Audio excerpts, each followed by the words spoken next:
أعوذ بالله من الشيطان الرجيم. بسم الله الرحمن الرحيم.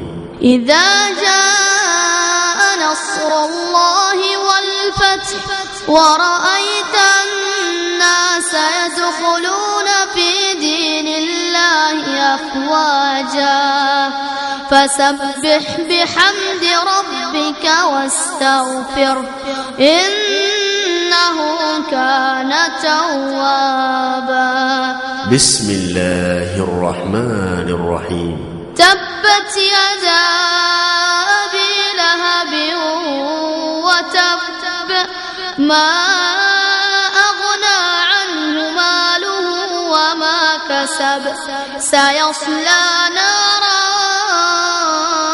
ذات لهب وامرأته حمالة الحطب في جيدها حبل من مسد.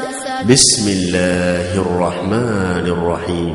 قل هو الله أحد الله الصمد لم يلد ولم يولد ولم يكن له كفوا أحد.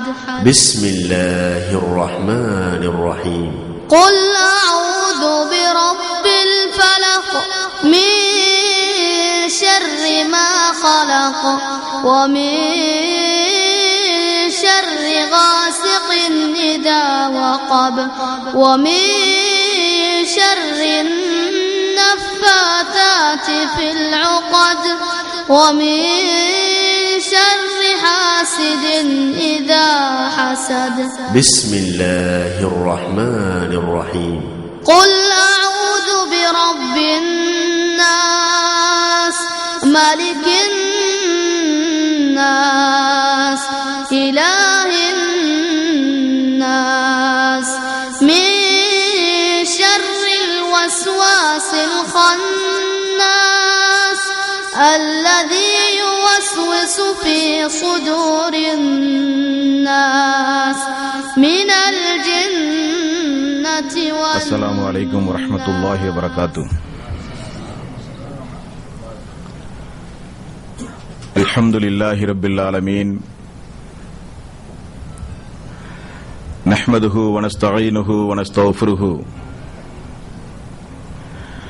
ونعوذ بالله من شرور أنفسنا وسيئات أعمالنا من يهده الله فلا مضل له ومن يضلل فلا هادي له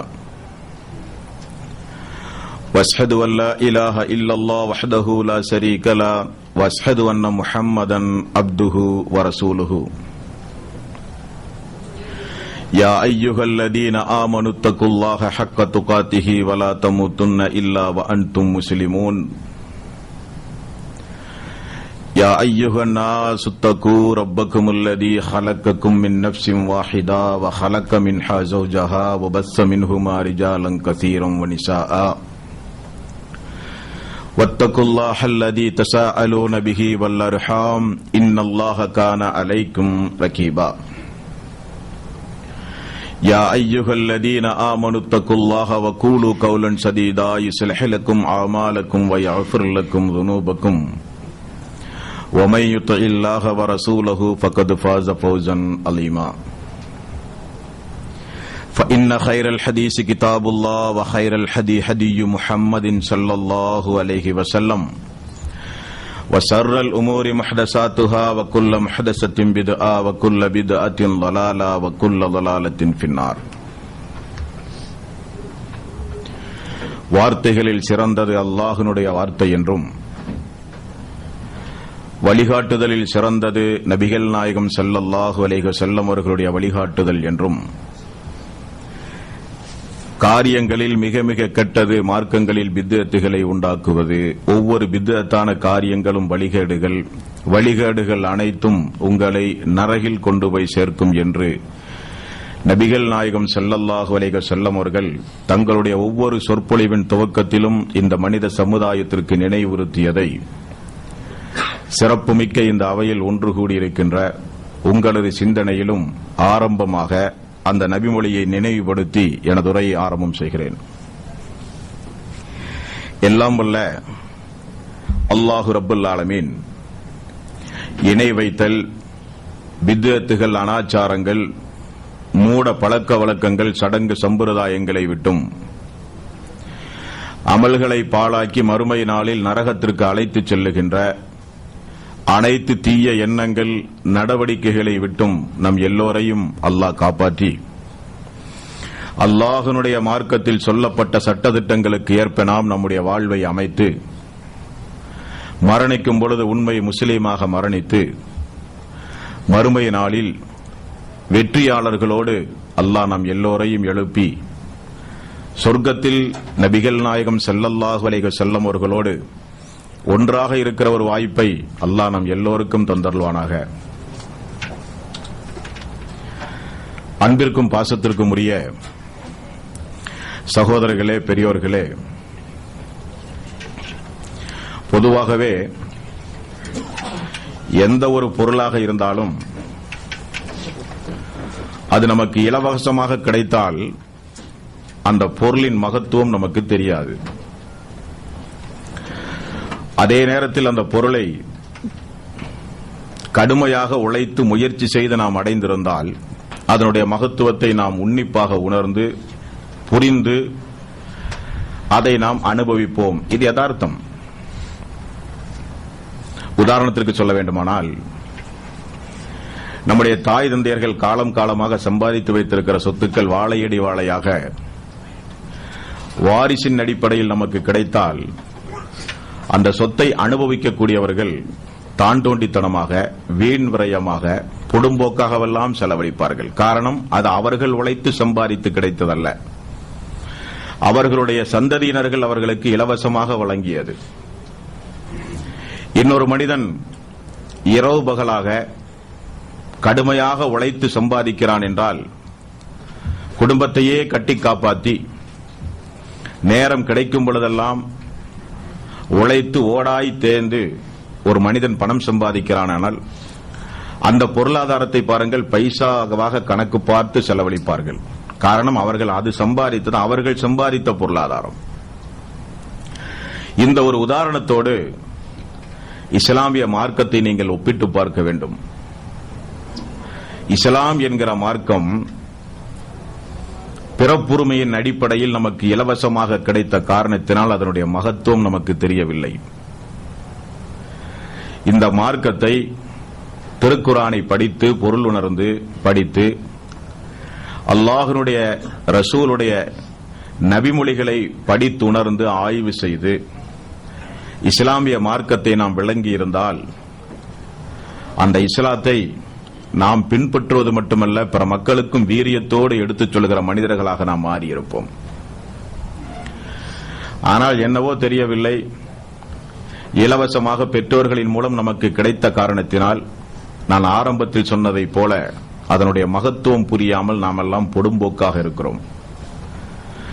அந்த நிலை மாற்றப்பட்டு நம்முடைய உள்ளத்தில் ஒரு உந்துதல் வர வேண்டும் என்பதற்காக வேண்டி நபிகள் நாயகம் ஸல்லல்லாஹு அலைஹி வஸல்லமுடைய வாழ்க்கை வரலாறுகள், அவர்கள் உருவாக்கிய உத்தம சீலர்கள் இந்த மார்க்கத்திற்காக வேண்டிப்பட்ட கஷ்டங்கள், துன்பங்கள், இவைகளையெல்லாம் அவ்வப்போது நாம் படிக்கும் பொழுது, இதுபோன்ற சபைகளில் நாம் கேட்கும் பொழுது அது நம்முடைய ஈமானுக்கு நல்லது. இப்படிப்பட்ட மார்க்கத்தில் இருந்து கொண்டு அல்லாஹ் ஏவிய காரியங்களை செய்யாமலும் அவனால் தடுத்த காரியத்தை துணிச்சலாக செய்து கொண்டும் இருக்கிறோமே என்கிற ஒரு கவலையை நமக்கு உண்டாக்க வேண்டுமானால் இந்த மார்க்கம் எப்படி வளர்க்கப்பட்டது என்பதை நாம் புரிந்து கொள்ள வேண்டும். இன்றைய தினத்தை எப்படியெல்லாமோ மக்கள் கழித்துக் கொண்டிருக்கிற இந்த காலகட்டத்தில் நேரம் ஒதுக்கி நாம் எல்லாம் இங்கே வந்ததற்கு என்ன காரணம்? ஏதோ நாலு நல்ல செய்திகள் கேட்டு நம்முடைய மனதிற்கு ஒரு சமாதானமான ஒரு வாழ்வு நிலைகள் உண்டாகி நல்ல அமல்களை செய்த திருப்தியோடு இன்று இரவை நாம் கழிக்க வேண்டும். அதன் மூலம் அல்லாஹ்வினுடைய திருப்தி நமக்கு கிடைக்க வேண்டும், நமக்கு சொர்க்கம் கிடைக்க வேண்டும் என்பதுதான் நம்முடைய நோக்கம். ஆனால் தோழர்களே, இதுபோன்ற பல சபைகளை சந்தித்தவர்கள் நீங்கள் உபதேச கூட்டங்களில் பங்கெடுக்கும் பொழுது அது ஒரு பொழுதுபோக்கு நிகழ்ச்சியாகவோ அல்லது வேறு வேறு நிகழ்ச்சிகளில் கலந்து கொண்டு பிரிந்து செல்வதைப் போலவோ அல்லாமல் மார்க்க உபதேச கூட்டங்களில் கலந்து கொள்ளும் போது தனியே கவனம் செலுத்த வேண்டும். இப்னு மஸ்ஊத் ரலியல்லாஹு அன்ஹு அவர்கள் அறிவிக்கிறார்கள், அல்லாஹ்வுடைய சபைக்கு செல்லுகிற நாங்கள் திரும்ப வரும் பொழுது நாங்களாக இருக்க மாட்டோம், மாறியவர்களாக வருவோம். எங்களுடைய ஈமானில் மாற்றம், எங்களுடைய தக்குவாவிலே மாற்றம், எங்களுடைய வாழ்விலே பெருத்த மாற்றத்தோடு வருவோம். அல்லாஹ்வுடைய ரசூலுடைய உரையை கேட்டுவிட்டு நாங்கள் திரும்பும் பொழுது என்று சஹாபாக்குடைய வாழ்க்கை வரலாறுகளை நாம் பார்க்கிறோம். தோழர்களே, அல்லாஹு தஆலா சூரத்து தௌபாவில் 9வது அத்தியாயத்தினுடைய 111வது வசனம். இந்த வசனத்தில் அல்லாஹு தஆலா நம்மை பார்த்து ஒரு வியாபாரத்திற்கு நீங்கள் தயாரா என்று அல்லாஹு தஆலா கேட்கிறான். இந்த உலகத்தில் நாமெல்லாம் நிறைய வியாபாரங்களிலே ஈடுபடுகிறோம். வியாபாரத்தில் அதிக லாபத்தை பெறுவதற்காக வேண்டிய முதலீடுகளை செய்கிறோம். நாம் செய்கிற வியாபாரங்களில் பெரும்பான்மையான வியாபாரம் அதிக லாபத்தை, குறைந்த லாபத்தை, எதிர்பார்க்காத நஷ்டத்தை கூட ஒரு சில நேரத்தில் ஏற்படுத்திவிடும். நாம் செய்கிற வியாபாரங்கள் ஒரு சில நேரங்களில் ஏமாற்றுத்தனம், மோசடிகள் போன்றவற்றின் மூலம் பொருளாதாரத்தை இழக்க வேண்டிய சூழ்நிலை கூட நம்முடைய வியாபாரங்களிலே ஏற்படலாம். ஆனால் அல்லாஹு தஆலா நம்மிடத்திலே ஒரு வியாபாரத்திற்கு நீங்கள் தயாரா என்று கேட்கிறானே, கேட்பவன் அல்லாஹ் ரப்பல் ஆலமீன். இந்த வியாபாரம் குறிப்பிட்ட நபர்களுக்குரிய வியாபாரம் அல்ல. இந்த உலகத்து மக்கள் எல்லாம் திரண்ட அந்த வியாபாரத்திற்கு தயார் என்றாலும் அத்துணை பேருக்கும் தான் வாக்களித்தபடி லாபத்தை கொடுக்க தயாராக அழைக்கின்ற அல்லாஹ் ரப்பல் ஆலமீன் நம்மிடத்தில் நீங்கள் ஒரு வியாபாரத்திற்கு தயாரா என்று கேட்கிறான். இன்னல்லாஹ் அஸ்தரா மினல் முஃமினீன அன்ஃபுஸஹும் வ அம்வாலஹும் பிஅன்ன லஹுமுல் ஜன்னah. உங்களுடைய உயிர்களையும் பொருள்களையும் நீங்கள் எனக்கு தந்தால் உங்களுக்கு நான் சொர்க்கம் தருவேன் என்று சொல்லுகிறான். அதுதான் வியாபாரம். அல்லாஹ்வுடைய இந்த வியாபாரத்தில் வாக்குமாற்றம் கிடையாது, மோசடித்தனம் கிடையாது. வாக்குமாறுகிறவன் அல்லாஹ் அல்ல என்பது உங்களுக்கு நல்லாக தெரியும். இந்த வியாபாரம் முழுக்க முழுக்க நஷ்டத்திற்குரிய ஒரு வியாபாரம். இந்த உலகத்தில் பாருங்கள், இஸ்லாத்தை பின்பற்றுகிற, தன்னை முஸ்லிம் என்று பிரகடனப்படுத்துகிற எல்லோரும் விரும்புவார்கள் சொர்க்கத்தை. ஆனால் அடைகிற முயற்சியில் நாம் எல்லாம் பின்தங்கியவர்களாக இருக்கிறோம் என்பதை வேதனையோடு இந்த சபையில் நாம் ஒத்துக்கொண்டாக வேண்டும். அல்லாஹ் கேட்கிறான், சொர்க்கம் வேண்டுமா? அதை நான் உங்களுக்கு தருகிறேன். ஆனால் நீங்கள் எனக்கு 2 தர வேண்டும். ஒன்று உங்களுடைய உயிர், உங்களுடைய பொருளாதாரம். இந்த வியாபாரத்திற்கு நம்மில் எத்தனை பேர் தயார்? ஆனால் தயாரானவர்கள் சஹாபாக்கள். அந்த சஹாபாக்களுக்கும் நமக்கும் இருக்கிற ஒரு வித்தியாசம் உண்டு. நபிகள் நாயகம் ஸல்லல்லாஹு அலைஹி வஸல்லம் அவர்களுக்கு அல்லாஹு தஆலா ஆயத்தை இறக்கினால் அல்லாஹ்வுடைய ரசூலுடைய நாவிலே இருந்து அந்த ஆயத் வெளிப்படுவதுதான் தாமதம். அன்று இரவுக்குள் ஃபஜ்ருடைய நேரத்தில் ஒரு ஆயத் அல்லாஹ்வுடைய ரசூல் ஓதினால் இரவுக்குள் குடும்பம் குடும்பமாக அந்த ஆயத்திற்கு உயிரோட்டம் கொடுத்து பின்பற்றுகிறவர்கள் சஹாபாக்கள். நமக்கு நிறைய வசனங்களை நாம் பயான்களிலே கேள்விப்படுகிறோம். அல்லாஹு தஆலா இத்தனாவது அத்தியாயத்தில் இந்த வசனத்தில் கூறுகிறான் என்று நிறைய வசனங்களை கேள்விப்படுகிறோம். ஆனால் நம்முடைய உள்ளத்திலே பாருங்கள், அது குறித்து ஒரு தாக்கம் ஏற்படவில்லை. சொல்லக்கூடிய நபர்கள் அங்கே முக்கியமல்ல, சொல்லுகிற செய்தி அல்லாஹ்வுடைய வார்த்தை. அந்த அடிப்படையில் அல்லாஹ் கேட்கிறான், உங்களில் யார் தயார்? சொர்க்கம் நான் தருகிறேன். சொர்க்கம் அல்லாஹு தஆலா அவன் அனுபவிப்பதற்காக வேண்டி உண்டாக்கியதல்ல, வானவர்களுக்குரியதல்ல. சொர்க்கம் மனிதர்களாகிய நமக்குரியது, ஜின்களுக்குரியது. அந்த சொர்க்கத்திற்கு, அந்த சொர்க்கத்தை அடைகிற அந்த வியாபாரத்திற்கு உங்களில் எத்தனை பேர்கள் தயார் என்று அல்லாஹ் கேட்கிறானே. நான் தயார் யா அல்லாஹ் என்று முன்னுக்கு வந்தவர்கள் சஹாபாக்கள்.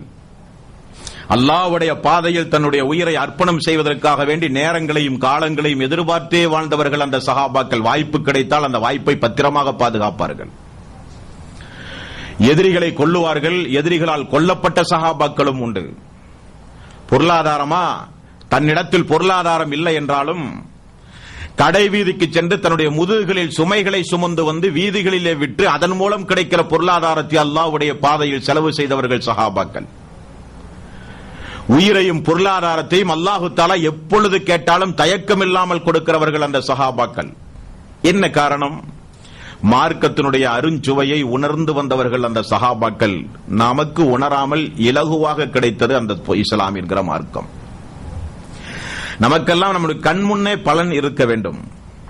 செய்கிற உழைப்புக்கு, கஷ்டப்படுகிற பணிகளுக்கு நம்முடைய கண் எதிரே நமக்கு பலன் இருந்தால் மட்டும்தான் அந்த காரியத்திலே நாம் ஈடுபடுவோம். நாளை தருகிறேன், நாளைய மறுநாள் தருகிறேன், அடுத்த மாதம் தருகிறேன் என்றால் அந்த பணியை செய்வதற்கு கொஞ்சம் யோசிப்போம். இன்றைக்கு செய்தால் இப்பொழுது காசு கிடைக்குமா?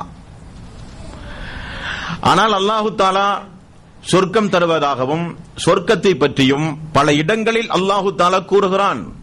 அந்த ஆயத்தை நம்பியவர்கள் நாம் ஈமானுடைய நம்பிக்கையில் மறுமையை நம்ப வேண்டும், நரகம் சொர்க்கம் நம்ப வேண்டும்.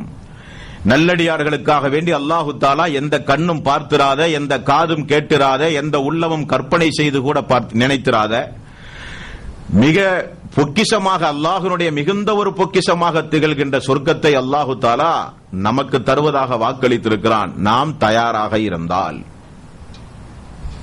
இந்த இஸ்லாம் எப்படி வளர்ந்தது என்கிற வாழ்க்கை வரலாற்றை படித்து பார்த்தால் நீங்கள் எல்லாம் வெறுமனே சும்மா இருந்து விட மாட்டீர்கள் தோழர்களே. இன்றைக்கெல்லாம் நமக்கு என்ன நிலை தெரியுமா? வாராந்திர வகுப்புக்கு சென்டருக்கு சென்றால் மார்க்கத்தை சொல்லுவதற்கு யாராவது ஒரு மனிதர் இருப்பார். அவர் சொல்லுவார், நாம் கேட்போம். அவர் சொல்லுகிறவர், நாம் கேட்பவர் என்றே நாம் காலத்தை கழிக்கிறோம். அப்படி அல்ல. இஸ்லாத்தை பொறுத்தவரையில் 3 அடிப்படை அம்சங்கள் உண்டு என்பதை நீங்கள் புரிய கடமைப்பட்டிருக்கிறீர்கள். இஸ்லாம் என்பது அறிவு சம்பந்தப்பட்ட காரியம். ஈமானுடைய காரியம் இஸ்லாத்தின் 50 கடமை போன்ற அனைத்து சட்டதிட்டங்களையும் முதலில் நீங்கள் படிக்க வேண்டும். ஃபஅலம் அன்னஹு லா இலாஹ இல்லல்லாஹ், வணக்கத்திற்கு தகுதியானவன் அல்லாஹ் ஒருவனை தவிர யாருமில்லை என்பதை படியுங்கள், அறிந்து கொள்ளுங்கள் என்று அல்லாஹு தஆலா சொல்லுகிறான். அறிவின் மூலம், மார்க்க அறிவை பெற்றுக் கொள்வதன் மூலம்தான் தன்னை ஒரு மனிதன் முஸ்லிம் என்று பிரகடனப்படுத்த முடியுமே தவிர இலவசமாக நாம் விரும்பினாலும் விரும்பாவிட்டாலும் பிறப்பின் அடிப்படையில் கிடைப்பதல்ல மார்க்கம் என்பது. ஆக இஸ்லாத்தை ஒரு மனிதன் ஏற்றுக்கொண்டால், முஸ்லிம் என்று தன்னை பிரகடனப்படுத்த வேண்டுமானால் முதலில் அவர்கள் அந்த மார்க்கத்தை படிக்க வேண்டும். இரண்டாவது, படிக்க மார்க்கத்தை தன்னுடைய வாழ்வில் நடைமுறைப்படுத்த வேண்டும். மூன்றாவது, படித்துணர்ந்து நம்முடைய வாழ்வில் நடைமுறைப்படுத்துகிற அந்த மகத்தான மார்க்கத்தை நம்மை சுற்றி இருக்கிற மக்களுக்கு எடுத்துச் சொல்ல வேண்டும். இந்த 3 கடமைகளில் எந்த கடமையை தவறவிட்டாலும் நமக்கு மறுமையிலே சொர்க்கம் நஷ்டப்பட்டு போய்விடும். இந்த 3 கடமைகளையும் சரிவர நாம் செய்து அல்லாஹ்வுடைய வியாபாரத்திற்கு நாம் தயாராக வேண்டுமானால் நாம் இஸ்லாத்தினுடைய அடிப்படை அம்சங்களை, இஸ்லாம் வளர்ந்த வரலாறை அல்லாஹ்வுடைய ஆயத்தை கொண்டும் ரசூலுல்லாஹி ஸல்லல்லாஹு அலைஹி வஸல்லம் அவர்களுடைய வாழ்க்கை வரலாறுகளை கொண்டும் நாம் அறிந்திருத்தல் மிகுந்த அவசியம் தோழர்களே. இந்த சவுதி அரேபியாவில் மக்கத்து பெருவீதியில் அன்று இரவு அல்லாஹு தஆலா ஜிப்ரீல் அலைஹிஸ்ஸலாத்து வஸ்ஸலாம் அவர்களின் மூலமாக முஹம்மது நபி ஸல்லல்லாஹு அலைஹி வஸல்லம் அவர்களை அல்லாஹு தஆலா தூதராக தேர்வு செய்தானே, அப்படி தேர்வு செய்யும் போது அவரை தவிர இந்த உலகத்தில் எங்குமே இஸ்லாம் கிடையாது. கர்ணகொடூரமானவர்களுக்கு மத்தியில் நபிகள் நாயகம் ஸல்லல்லாஹு அலைஹி வஸல்லம் அவர்கள் இஸ்லாமிய பிரச்சாரம் செய்தார்கள். அந்த இஸ்லாம் மெல்ல மெல்ல எப்படி வளர்ந்தது என்று கேட்டால் உங்களுடைய கண்கள் எல்லாம் கலங்கக்கூடும் தோழர்களே. நீங்கள் செவிதாழ்த்தி கேட்க வேண்டும். எப்படி வந்தது இந்த மார்க்கம்? இபாதத்துகளை செய்யாமல் இருக்கும் பொழுது இந்த சம்பவத்தை எல்லாம் நீங்கள் அசை போட்டு நினைத்து பார்க்க வேண்டும். இன்றைக்கு வேதனையோடு நான் சொல்கிறேன், பெரும் பாவங்களை முஸ்லிம்கள் சாதாரணமாக செய்கிற காலம். அசிங்கமான, அருவருக்கத்தக்க, கேவலமான காரியங்களை எல்லாம் மிகச் சாதாரணமாக செய்கிறார்கள். பெரும்பாவங்களை செய்கிறோமே என்கிற ஒரு கவலையோ, இப்படிப்பட்ட பாவத்தை செய்கிறோமே என்கிற ஒரு மன உறுத்தலோ அவர்களுக்கு என்றைக்குமே ஏற்பட்டதில்லை. மிக மிக சாதாரணமாக பெரும் பாவங்களில் ஈடுபடுகிறார்கள். அப்படிப்பட்ட பாவம் செய்கிற மக்கள் இந்த மார்க்கம் இவ்வளவு சிரமப்பட்டு கஷ்டப்பட்டு நம்முடைய கையில் கிடைத்திருக்கின்றதே, அந்த மார்க்கத்தில் ஒரு அங்கத்தினராக இருந்து கொண்டு இதை நாம் செய்கிறோமே என்கிற ஒரு கவலை உண்டாவதற்கு இந்த வரலாறுகள் நீங்கள் தெரிந்து கொள்ள வேண்டும்.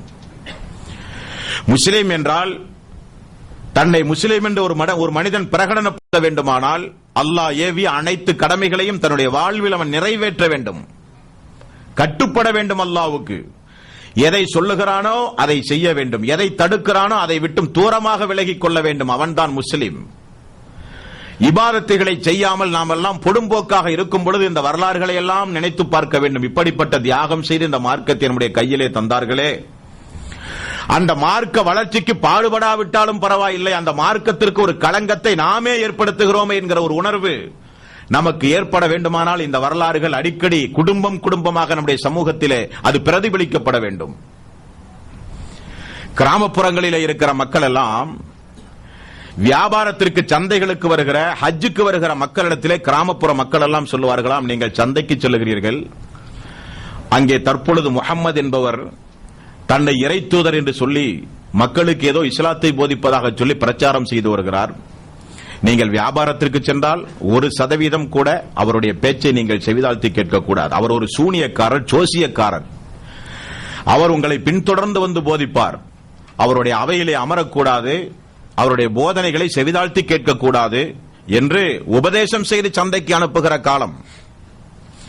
நபிகள் நாயகம் ஸல்லல்லாஹு அலைஹி வஸல்லம் அவர்கள் ஆரம்ப காலகட்டத்தில் குறைஷிகளுக்கு மத்தியில் கடுமையான எதிர்ப்புகள் ஏற்பட்ட பொழுது வியாபாரத்திற்காக வேண்டி மக்கள் வந்து சேருகிற வியாபார சந்தைகளில் அல்லாஹ்வுடைய ரசூல் போய் நிற்பார்களாம். வியாபாரத்திற்காக வேண்டி வருகிற மக்களை எல்லாம் அல்லாஹ்வுடைய ரசூல் வியாபாரம் முடிந்து திரும்ப செல்லும் பொழுது பின்னால் துரத்தி கொண்டு போய், எனக்காக வேண்டி கொஞ்சம் நேரம் நீங்கள் ஒதுக்க மாட்டீர்களா? நான் முஹம்மது, அல்லாஹ்வுடைய ரசூல், நான் சொல்வதை கொஞ்சம் கேட்க மாட்டீர்களா? கொஞ்சம் அமருங்களேன், நான் என்ன சொல்லுகிறேன் என்று பாருங்களேன் என்று அல்லாஹ்வுடைய ரசூல் பின்னால் துரத்துவார்களாம் மக்களை இந்த மார்க்கத்தை எடுத்துச் சொல்ல. மக்கள் எல்லாம் உதாசீனப்படுத்தியவர்களும் உண்டு, அமர்ந்து கேட்டவர்களும் உண்டு, என்ன சொல்லுகிறார் என்று சிந்தித்தவர்களும் உண்டு, இஸ்லாத்திற்கு வந்தவர்களும் உண்டு. சந்தைக்கு சென்று வியாபார பெருமக்கள் கூடுகிற அந்த சந்தைக்கு சென்ற அல்லாஹ்வுடைய ரசூல் வியாபாரம் முடிந்து திரும்பச் செல்கிற மக்களை துரத்தி துரத்தி சொன்ன மார்க்கம் இந்த இஸ்லாம்.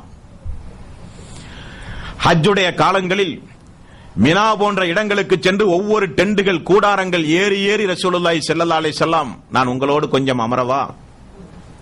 நான் என்ன சொல்கிறேன் என்று கொஞ்சம் கேட்க மாட்டீர்களா? நான் உங்களோடு வாழ்ந்தவன் இல்லையா? நான் என்ன பொய் சொல்லுகிறவனா? இதன் மூலம் ஆதாயம் தேடுகிறவனா? இதன் மூலம் ஏதாவது எதிர்பார்ப்போடு நான் இதை சொல்லுகிறவனா? என்னை பற்றி உங்களுக்கு தெரியாதா என்று கூடாரம் கூடாரமாக ஏறி ஏறி ரசூலுல்லாஹி ஸல்லல்லாஹு அலைஹி வஸல்லம் மக்களிடத்திலே கெஞ்சுவார்கள். உன்னையா இறைவன் தூதராக அனுப்ப வேண்டும் என்று அல்லாஹ்வுடைய ரசூலை உதாசீனப்படுத்திய மக்களும் அந்த மினாவிலே இருந்தார்கள். அவரோடு சேர்ந்து ஒரு நிமிடம் கூட பேச தயாரில்லை என்று கடுஞ்சொல்லை கொண்டு ஏசியவர்கள் அந்த கூடாரத்திலே இருந்தார்கள். நபிகள் நாயகம் ஸல்லல்லாஹு அலைஹி வஸல்லம் இப்படி புறக்கணிப்பதை ஒரு 5 தோழர்கள் பார்க்கிறார்கள். அவர்கள்தான் மதீனாவினுடைய இஸ்லாமிய வரலாற்றுக்கு முன்னுரை எழுதிய தோழர்கள். அஸ்அத் ரலியல்லாஹு அன்ஹுடைய தலைமையில் மதீனாவிலே இருந்து அன்றைக்கு வந்த மக்கள் அந்த 5 பேர் கூடாரங்களிலே இருந்து அப்படியே பார்க்கிறார்கள். ஒரு மனிதர் ஒவ்வொரு கூடாரங்களுக்கு சென்று சென்று சென்று நான் அமரவா, பேசவா, சிந்திக்க மாட்டீர்களா என்று சொல்லுவதை இந்த 5 தோழர்களும் பார்த்துக் கொண்டே இருக்கிறார்களாம். அஸ்அத் அவர்கள் சொல்லுகிறார்கள் தன்னுடைய தோழர்களிடத்திலே, அவரை நம்முடைய கூடாரத்திற்கு அழைத்து அவர் என்ன சொல்லுகிறார் என்று கேட்போமா? ஆலோசனை செய்யப்படுகிறது. அழைத்து வரப்படுகிறார்கள் ரசூலுல்லாஹி ஸல்லல்லாஹு அலைஹி வஸல்லம். இஸ்லாம் எப்படி வளர்கிறது என்பதை நீங்கள் பார்க்க வேண்டும். அழைத்து வந்தால் அல்லாஹ்வுடைய ரசூல் ஆரம்பிக்கிறார், நான் அல்லாஹ்வுடைய ரசூல், என்னுடைய பெயர் முஹம்மது, நான் மக்காவிலே வாழ்கிறேன், நீங்கள் எல்லாம் யார்? நான் மதீனாவில் இருந்து வருகிறோம், ஹஜ்ஜுக்காக வேண்டி வந்தோம் என்று இருவரும் அறிமுகம் செய்ய இறக்கிய வசனங்களை எல்லாம் ரசூலுல்லாஹி ஸல்லல்லாஹு அலைஹி வஸல்லம் அவர்கள் ஓத அந்த 5 தோழர்களும் ஆலோசனை செய்கிறார்கள். அல்லாஹ்வுடைய மிகப்பெரிய ஒரு பாக்கியத்தை பார்த்தீர்களா தோழர்களே? மதீனாவில் நம்மோடு அடிக்கடி சண்டை சச்சரவுகளுக்கு வருகிற யூதர்கள் பயன்படுத்துகிற வார்த்தை, நாங்கள் ஒரு நபியை எதிர்பார்த்திருக்கிறோம், அவர் வந்துவிட்டால் அவரோடு சேர்ந்து உங்களை உண்டு இல்லை என்று செய்து விடுவோம், நாங்கள் அவரை எதிர்பார்த்துக் கொண்டிருக்கிறோம் என்று யூதர்கள் பேசிக்கொண்டு மதீனாவிலே இருக்கிறார்கள். ஆனால் அந்த தூதரை அல்லாஹு தஆலா நம் கண்ணெதிரே காண்பித்து விட்டான். அவர்கள் இந்த மார்க்கத்தை ஏற்பதற்கு முன்னால் நாம் இந்த மார்க்கத்தை ஏற்றுக்கொள்ள வேண்டும் என்று சொல்லி 5 பேரும் இஸ்லாமிய மார்க்கத்தை ஏற்கிறார்கள். அதனுடைய தலைவர் தான் அஸ்அத் ரலியல்லாஹு அன்ஹு. இந்த அஸ்அத் ரலியல்லாஹு அன்ஹு அவர்களுக்காக வேண்டி அவருடைய மரணத்திற்கு பிறகு கஅப் பின் மாலிக் ரலியல்லாஹு அன்ஹு ஒவ்வொரு ஜுமாவுடைய நேரத்திலும் பாங்குக்கு பிறகு அல்லாஹ்வுடைய ரசூலின் மீது ஸலவாத் சொல்லி, அல்லாஹ்வே அஸ்அத் அவர்களுடைய மறுமை வாழ்வை நீ சிறப்பாக்குவாயாக என்று பிரார்த்தனை செய்வார் ஒவ்வொரு வெள்ளிக்கிழமையும். ஒரு நாள் மகன் கேட்டார், தந்தையே, யார் அந்த அஸ்அத்? ஒவ்வொரு வெள்ளிக்கிழமை வரும் பொழுதும் அவருக்காக வேண்டி விசேஷமாக பிரார்த்தனை செய்கிறீர்களே, யார் என்று கேட்கும் பொழுது, மகனே, அவர்தான் மதீனாவில் முதலில் ஜும்மா தொழுகை நடத்திய தோழர் என்று சொன்னார்கள். அந்த அஸ்அத் ரலியல்லாஹு அன்ஹு அவர்கள் 5 பேராக இருந்து இஸ்லாமிய மார்க்கத்தை ஏற்றுக்கொண்டு மதீனா சென்றார்கள். இங்கே இருந்து மார்க்கத்தை கற்றுணர்ந்த மக்கள் நிறைய பேர்கள் இருப்பார்கள். கற்றுக்கொண்டால், தெரிந்து கொண்டால், சத்தியம் விளங்கினால் நம்முடைய மனோபாவம் என்ன தெரியுமாங்க? வீட்டில் போய் சொல்லி ஏன் அண்ணன் தம்பிக்குள்ள பிரச்சனை உண்டாக்குவானே, நண்பர்களுக்கு மத்தியில் சொல்லி ஏன் பிரிவினைகளை உண்டாக்குவானேன், வியாபார தளங்களில் சொல்லி ஏன் வியாபாரத்தில் நஷ்டத்தை ஏற்படுத்தி வாடிக்கையாளர்களை இழப்பானேன், சமுதாயத்திலே எடுத்துச் சொல்லி ஏன் சமுதாயத்தினுடைய ஏச்சுக்களுக்கும் பேச்சுக்களுக்கும் ஆளாவும், நாம் உண்டு நம்முடைய மார்க்கம் உண்டு என்கிற மனோபாவம் நமக்கு. அந்த தோழர்களால் அப்படி இருக்க முடியவில்லை. 5 பேர் சேர்ந்து முதலில் தன்னுடைய குடும்பத்தார்களை எல்லாம் போய் சந்தித்து நடந்த அந்த அதிசயத்தை எடுத்துச் சொல்லி, இந்த யூதர்கள் எதிர்பார்த்துக் கொண்டிருக்கிற நபி மக்காவிலே வந்து விட்டார், நாங்கள் பார்த்து விட்டு வந்திருக்கிறோம், அவர் சொன்ன சத்திய வாக்குகள் இந்த வாக்குகள் எல்லாம் என்று சொன்னவுடன் 5 12 மாறுகிறது. 12 நபர்களை அழைத்துக் கொண்டு வாருங்கள், நாம் சென்று அல்லாஹ்வுடைய ரசூலை சந்தித்து ரகசியமாக சந்தித்து அவரிடத்திலே மார்க்கோபதேசங்களை கேட்போம் என்று ஒரு 12 பேரை அழைத்துக் கொண்டு மதீனாவிலே இருந்து அன்றைக்கு பயணம் செய்ய வேண்டிய சூழ்நிலை. உங்களுக்கு தெரியும், வாகன வசதிகள் கிடையாது இன்றைக்கு போல. ஒட்டகத்திலே ஏறி 15 நாள் பயணம் செய்து மக்காவிலே ரகசியமாக அல்லாஹ்வுடைய ரசூலை சந்தித்து, யா ரசூலல்லாஹ், நான் யார் தெரியுமா? ஹஜ்ஜுடைய நேரத்தில் உங்களை சந்தித்து மார்க்கத்தை ஏற்றுக்கொண்டவன், இதோ இந்த 12 பேருக்கும் இஸ்லாத்தை சொல்லுங்கள் என்று சொல்ல, அல்லாஹ்வுடைய ரசூல் 12 பேருக்கு சொல்ல, அந்த 12 பேர் திரும்ப போய் தன்னுடைய குடும்பம் கோத்திரம் என்று மெல்ல மெல்ல இஸ்லாத்தை எடுத்துச் சொல்லி 70 பேர்களாக திரண்டு 3வது முறை அல்லாஹ்வுடைய ரசூலை சந்தித்தார்கள். வரலாறுகளில் அக்கபா உடன்படிக்கை நீங்கள் கேள்விப்பட்டிருப்பீர்கள். இந்த 3வது அமர்வு வரும் பொழுது அப்பாஸ் அன்றைக்கு இஸ்லாத்தை தழுவவில்லை. ரசூலுல்லாஹி ஸல்லல்லாஹு அலைஹி வஸல்லம் பெரிய தந்தை அந்த 70 பேருக்கும் தன்னுடைய தம்பி மகனை அறிமுகம் செய்து, இவர் முஹம்மது, இவர் அல்லாஹ்வுடைய ரசூல், இவர் உங்களோடு பேச வேண்டும் என்று விரும்புகிறார் என்று சொல்லி அந்த 70 பேர்களோடும் சேர்ந்து கலந்துரையாடல் தான் அக்கபா உடன்படிக்கை. அப்பொழுது ஏற்பட்ட ஒப்பந்தம் தான் மதீனாவிற்கு ரசூலுல்லாஹி ஸல்லல்லாஹு அலைஹி வஸல்லம் அவர்கள் வந்தால் எப்படி நடக்க வேண்டும் என்கிற ஒப்பந்தங்கள் எல்லாம் போடப்பட்டது. நபிகள் நாயகம் ஸல்லல்லாஹு அலைஹி வஸல்லம் அவர்கள் சொன்னார்கள், இஸ்லாத்தை எல்லாம் எடுத்துச் சொல்லி 70 பேரும் இஸ்லாத்தை ஏற்ற பிறகு அல்லாஹ்வுடைய ரசூலிடத்திலே மதீனத்து தோழர்கள் கேட்டார்கள், எங்களிடமிருந்து என்ன நீங்கள் எதிர்பார்க்கிறீர்கள்? ஒன்றுமல்ல, இன்றைக்கல்ல என்றைக்காவது ஒரு நாள் உங்களை உங்களுடைய ஊருக்கு நான் வருவேன், வரும் பொழுது உங்களுடைய மனைவி, மக்கள், சொத்துக்கள், உற்றார் உறவினர்கள் உயிரை காட்டிலும் என்னை நீங்கள் பாதுகாக்க வேண்டும் என்றார்கள். ஒப்பந்தம் நிறைவேற்றப்படுகிறது. அஸ்ஹத் ரலியல்லாஹு அன்ஹு அவர்கள் எழுந்து கேட்டார்கள், அன்சாரி தோழர்களே, இந்த ஒப்பந்தத்தில் கையெழுத்திடும் பொழுது கொஞ்சம் யோசித்து கையெழுத்திடுங்கள். காரணம், ஒட்டுமொத்த குறைசிகளின் எதிர்ப்புக்கு நாம் ஆளாக வேண்டி வரும். நம்முடைய வியாபாரத்திற்காக வேண்டி வரும் பொழுது, போகும் பொழுது வணிக கூட்டங்களை எல்லாம் தடுத்து கொள்ளையடிக்கிற கூட்டம் இந்த கூட்டம். இவருடைய எதிர்ப்புகளை எல்லாம் நாம் சம்பாதித்து பொறுமை காத்து இந்த தூதரை நாம் காப்பாற்ற முடியும் என்றால் நீங்கள் கையெழுத்து போடுங்கள் என்று சொன்ன பொழுது ஒரு தோழர் எழுந்து கேட்ட வார்த்தை தெரியுமா?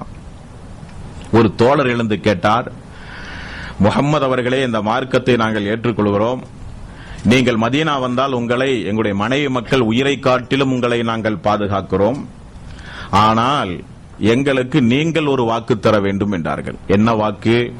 ஒன்று, எங்களோடு நீங்கள் வந்த பிறகு இஸ்லாம் இன்ஷா அல்லாஹ் வளர்ந்த பிறகு எங்களை விட்டும் நீங்கள் திரும்ப மக்கா வந்து விடக்கூடாது, எங்களோடு தான் நீங்கள் தங்க வேண்டும். நேசம் பார்த்தீர்களா? அடுத்தது, இப்படியெல்லாம் சிரமப்பட்டு கஷ்டப்பட்டு உங்களை நாங்கள் பாதுகாத்தால் எங்களுக்கு சொர்க்கம் கிடைக்குமா என்று கேட்டார்கள். உங்களுக்கு சொர்க்கம் உண்டு என்றார்கள் ரசூலுல்லாஹி ஸல்லல்லாஹு அலைஹி வஸல்லம். அப்படி வந்தவர்கள் தான் அன்சாரி தோழர்கள். மதீனாவுக்கு நபிகள் நாயகம் ஸல்லல்லாஹு அலைஹி வஸல்லம் அவர்கள் செல்வதற்கு முன்னதாகவே மார்க்கத்தை வளர்த்தி அல்லாஹ்வுடைய ரசூலுடைய வருகையை கூட்டம் கூட்டமாக எதிர்பார்த்தவர்கள் அன்சாரி தோழர்கள். இப்படி வளர்ந்த மார்க்கம் இந்த மார்க்கம். இந்த மார்க்கத்தில் தன்னை இணைத்துக் கொண்ட தோழர்கள் பட்ட கஷ்டங்களையும் துன்பங்களையும் நீங்கள் கேட்டால் இரவிலே நீங்கள் நிம்மதியாக உறங்க மாட்டீர்கள் தோழர்களே.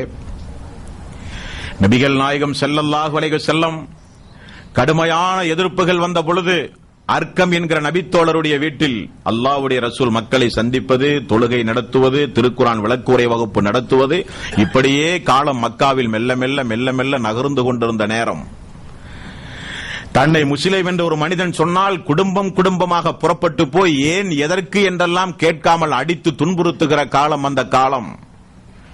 அம்ர் இப்னு அபஸா என்கிற ஒரு தோழர் கிராமப்புறத்திலே இருந்து இந்த செய்தியை கேள்விப்பட்டு எப்படியாவது அந்த மக்காவிலே இருக்கிற முஹம்மதை பார்க்க வேண்டும் என்பதற்காக வேண்டி புறப்பட்டு வந்த ஒரு சம்பவம் உண்டு.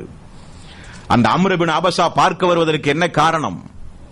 அம்ர் இப்னு அபஸா என்கிற தோழர் அல்லாஹ்வுடைய ரசூலை போல இயற்கையாகவே உருவ வழிபாட்டை வெறுத்தவர். மக்காவில் நிர்வாணமாக தவாப் செய்வதையெல்லாம் பார்த்து என்ன ஒரு அருவருக்கத்தக்க வணக்கம் என்று இயற்கையாகவே உள்ளார்ந்த ஒரு எண்ணத்தோடு கிராமத்திலே வாழ்ந்தவர். அநியாயங்களையும் அக்கிரமங்களையும் வெறுத்தவர். உருவ வழிபாடு அவருக்கு பிடிக்காது. அதே கொள்கையை ஒரு மனிதர் தன்னை இறைத்தூதர் என்று சொல்லி பிரகடனப்படுத்துகிறார் என்றவுடன் பார்க்க வேண்டும் என்கிற ஒரு ஆசை அவருக்கு வந்தது. ரகசியமாக ரசூலுல்லாஹி ஸல்லல்லாஹு அலைஹி வஸல்லம் அவர்களை பார்த்து விட்டார். இஸ்லாத்தையும் ஏற்றுவிட்டார்.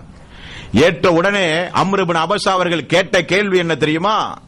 அல்லாஹ்வே சத்தியமாக நீங்கள் ரசூல் தான், ஆனால் இப்பொழுது அல்லாஹ்வுடைய ரசூலே உங்களுடைய மார்க்கத்தை இந்த சூழ்நிலையில் ஏற்றவர்கள் மொத்தம் எத்தனை பேர் என்று கேட்டார்கள். வார்த்தையை பாருங்கள், எத்தனை பேர் இப்பொழுது இஸ்லாத்தை ஏற்றிருக்கிறார்கள் என்று கேட்டார்கள். ரசூலுல்லாஹி ஸல்லல்லாஹு அலைஹி வஸல்லம் வந்தவர் யார் என்று தெரியாதே.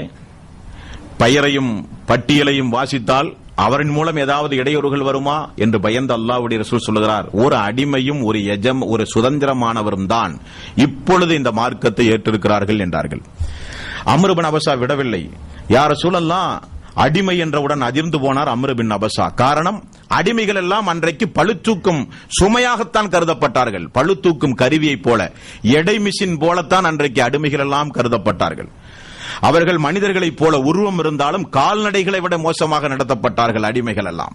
அப்படிப்பட்ட ஒரு அடிமையும் இஸ்லாத்தை ஏற்றார் என்று சொன்னவுடன் அம்ர் இப்னு அபஸா அவர்கள், யா ரசூலல்லாஹ், சுதந்திரமானவரும் அந்த அடிமையும் யார் என்று கேட்டார்கள். நபிகள் நாயகம் ஸல்லல்லாஹு அலைஹி வஸல்லம் அவர்கள் சொன்னார்கள், அந்த சுதந்திரமானவர் வேறு யாரும் அல்ல, என்னுடைய நண்பர் அபூபக்கர் சித்தீக் ரலியல்லாஹு அன்ஹு. அடிமை யார் தெரியுமா? உமையாவினுடைய கீழ் இருக்கிற பிலால் என்றார்கள் ரசூலுல்லாஹி ஸல்லல்லாஹு அலைஹி வஸல்லம். கொஞ்சம் யோசித்து பாருங்கள், அன்றைக்கு இஸ்லாத்தை ஏற்பதாக இருந்தால் சாதாரணப்பட்ட ஒரு காரியமா? இந்த பிலால் எப்படி இஸ்லாத்தை ஏற்றார்கள் என்று நினைக்கின்றீர்கள்? தன்னுடைய உமையா ஒரு நாள் பிலாலே வா என்று அழைத்துக் கொண்டு வீதியிலே நடந்து போகும்போது ஒரு சுவருக்கு பின்னால் அம்மார் அவர்களை போட்டு அடிக்கிறது ஒரு கும்பல். அபூ சுபியானுடைய தலைமையில் ஹிந்தா வெறிச்செயலை ஊட்டுகிறார் அங்கே குழுமி இருக்கிற மக்களுக்கெல்லாம். இந்த அடிமையின் மகனுக்கு இவ்வளவு திமிரா என்று சொல்லி ஒரு வெறித்தனத்தை ஊட்டி எல்லோரும் சேர்ந்து அம்மாரை அடித்துக் கொண்டு கொலை முயற்சியில் ஈடுபடுகிற ஒரு சம்பவத்தை சுவருக்கு பின்னால் நின்று கொண்டு தன்னுடைய எஜமானனுக்கு கீழ் நின்று கொண்டு பார்க்கிறார் பிலால் அவர்கள். இஸ்லாத்தை ஏற்காத சூழ்நிலை, இஸ்லாத்தை ஏற்காத நிலை. அப்பொழுது பிலால் ரலியல்லாஹு அன்ஹு அவர்களுக்கு அங்கே நடக்கிற ஒரு சம்பவம் திருப்பு முனையாக அமைகிறது. நபிகள் நாயகம் ஸல்லல்லாஹு அலைஹி வஸல்லம் அவர்கள் இஸ்லாத்தை எடுத்துச் சொன்ன பொழுது குடும்பம் குடும்பமாக அன்றைக்கு மக்கள் இஸ்லாத்தை பின்பற்றினார்கள். உமையா, அபூ சுபியான், ஹிந்தா போன்ற அன்றைக்கு இருக்கிற இஸ்லாத்தை தழுவுவதற்கு முன்னால் அவர்கள் செய்த கொடுமைகள் ஏராளம் ஏராளம். அம்மாரை போட்டு அடிக்கும் பொழுது இவ்வளவு அடிகளையும் வாங்கிய பிறகு அடிமைக்கு பிறந்தவனே ஏன் இந்த முஹம்மதை நீ பின்பற்றுகிறாய், அப்படி என்ன அவர் சொன்னார் என்று கேட்டார்கள். அம்மார் அவர்கள் பயன்படுத்திய வாசகம் என்ன தெரியுமா? மக்களே, நீங்கள் தெரிந்து கொள்ளுங்கள், பற்களின் சீப்பை போல மனிதர்கள் அனைவர்களும் சமம் என்கிறார்கள் நபிகள் நாயகம் ஸல்லல்லாஹு அலைஹி வஸல்லம். இந்த வார்த்தையை கேட்டவுடனே பிலால் ரலியல்லாஹு அன்ஹுடைய உள்ளத்தில் மிகப்பெரிய ஒரு அதிர்வலை ஏற்பட்டது. நம்மையும் மனிதர் என்று சொல்லுவதற்கு ஒரு மனிதர் வந்துவிட்டாரே, நம்மையும் இந்த மனித சமுதாயத்தில் எல்லோருக்கும் சம அந்தஸ்து தான் மனிதர்களுக்கு என்று சொல்ல வந்துவிட்டாரே என்கிற வார்த்தை அவரை இரவிலே தூங்கச் செல்ல விடவில்லை. ஓடி போய் சென்று இஸ்லாத்தை ஏற்றவர் பிலால் ரலியல்லாஹு அன்ஹு. என்ன கொடுமை! யாரும் கேட்க முடியாது, அடித்தாலும் கேட்க முடியாது, ஏசினாலும் கேட்க முடியாது, உயிர் போகிற அளவுக்கு உயிரையே பறித்தாலும் கேட்க முடியாது.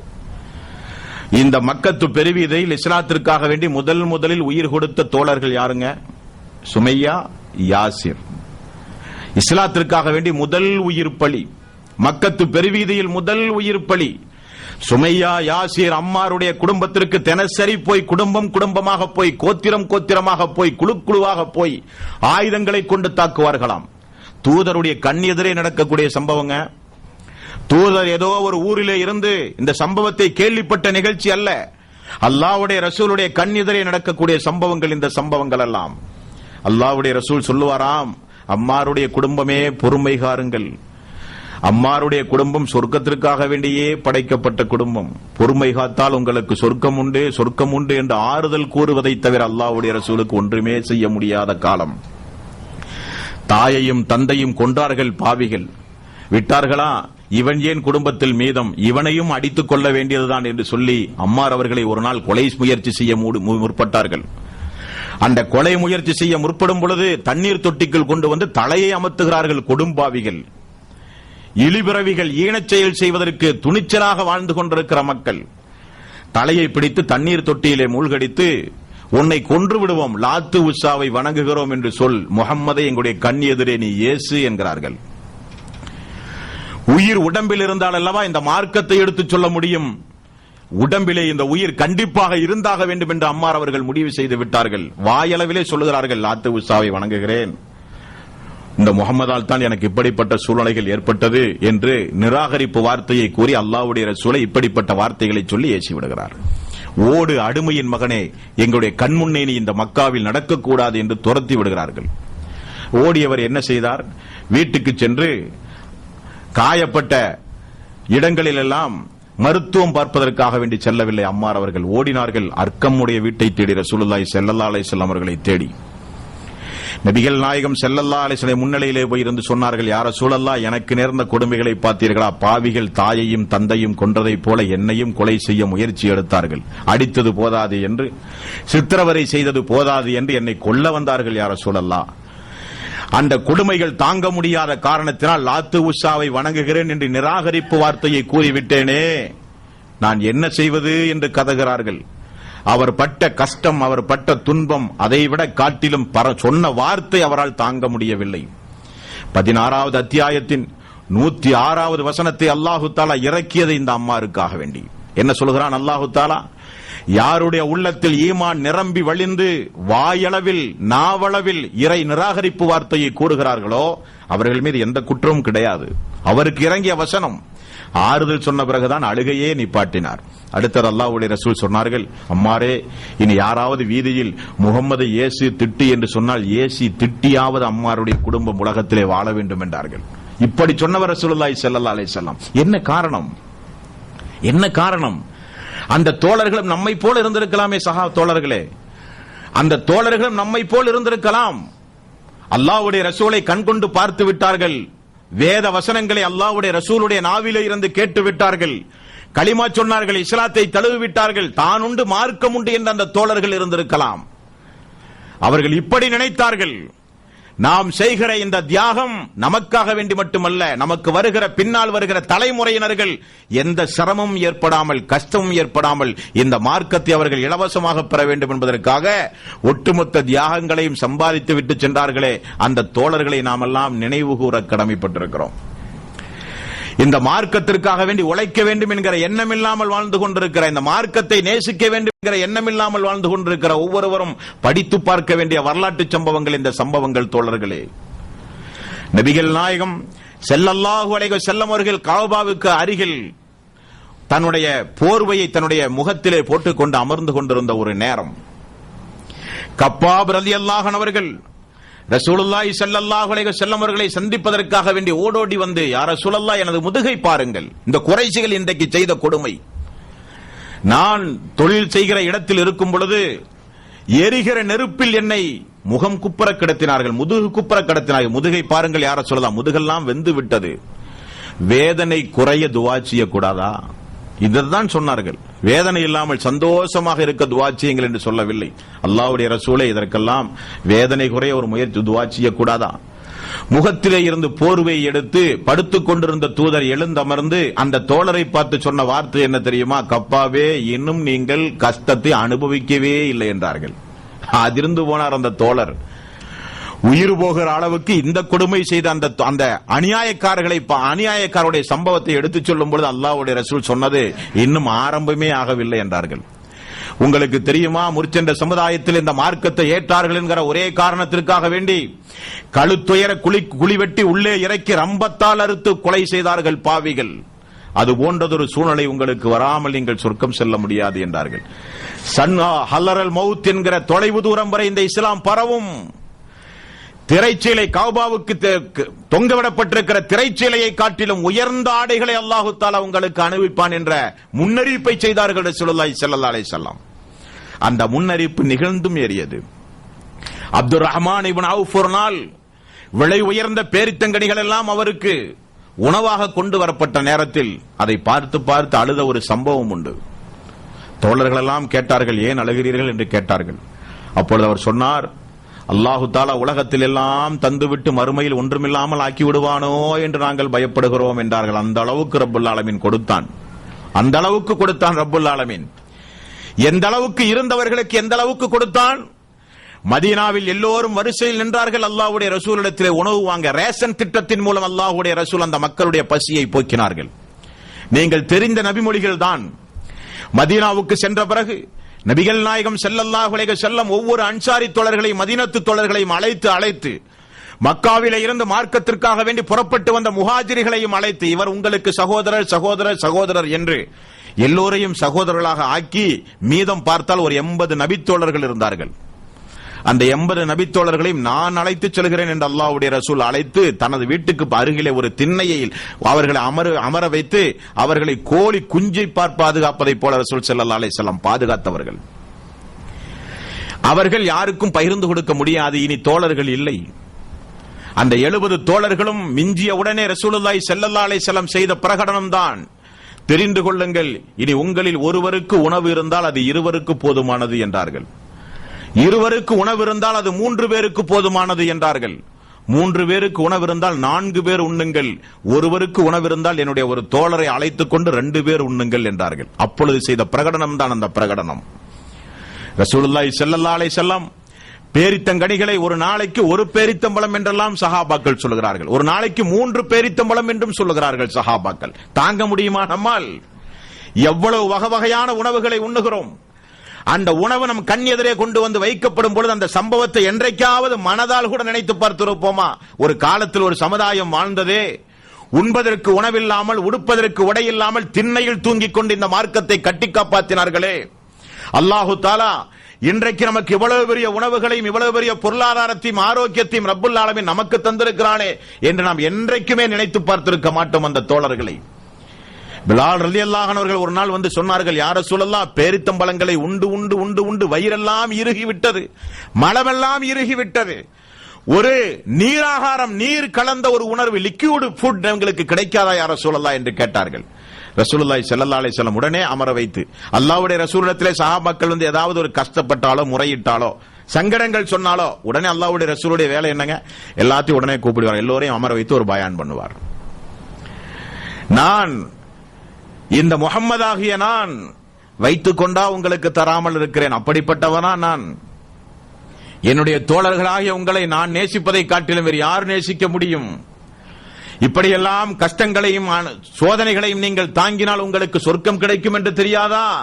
சரியார சொல்லலாம், அப்படியே நாங்கள் இருந்து விடுகிறோம். இது சஹாபாக்கள்.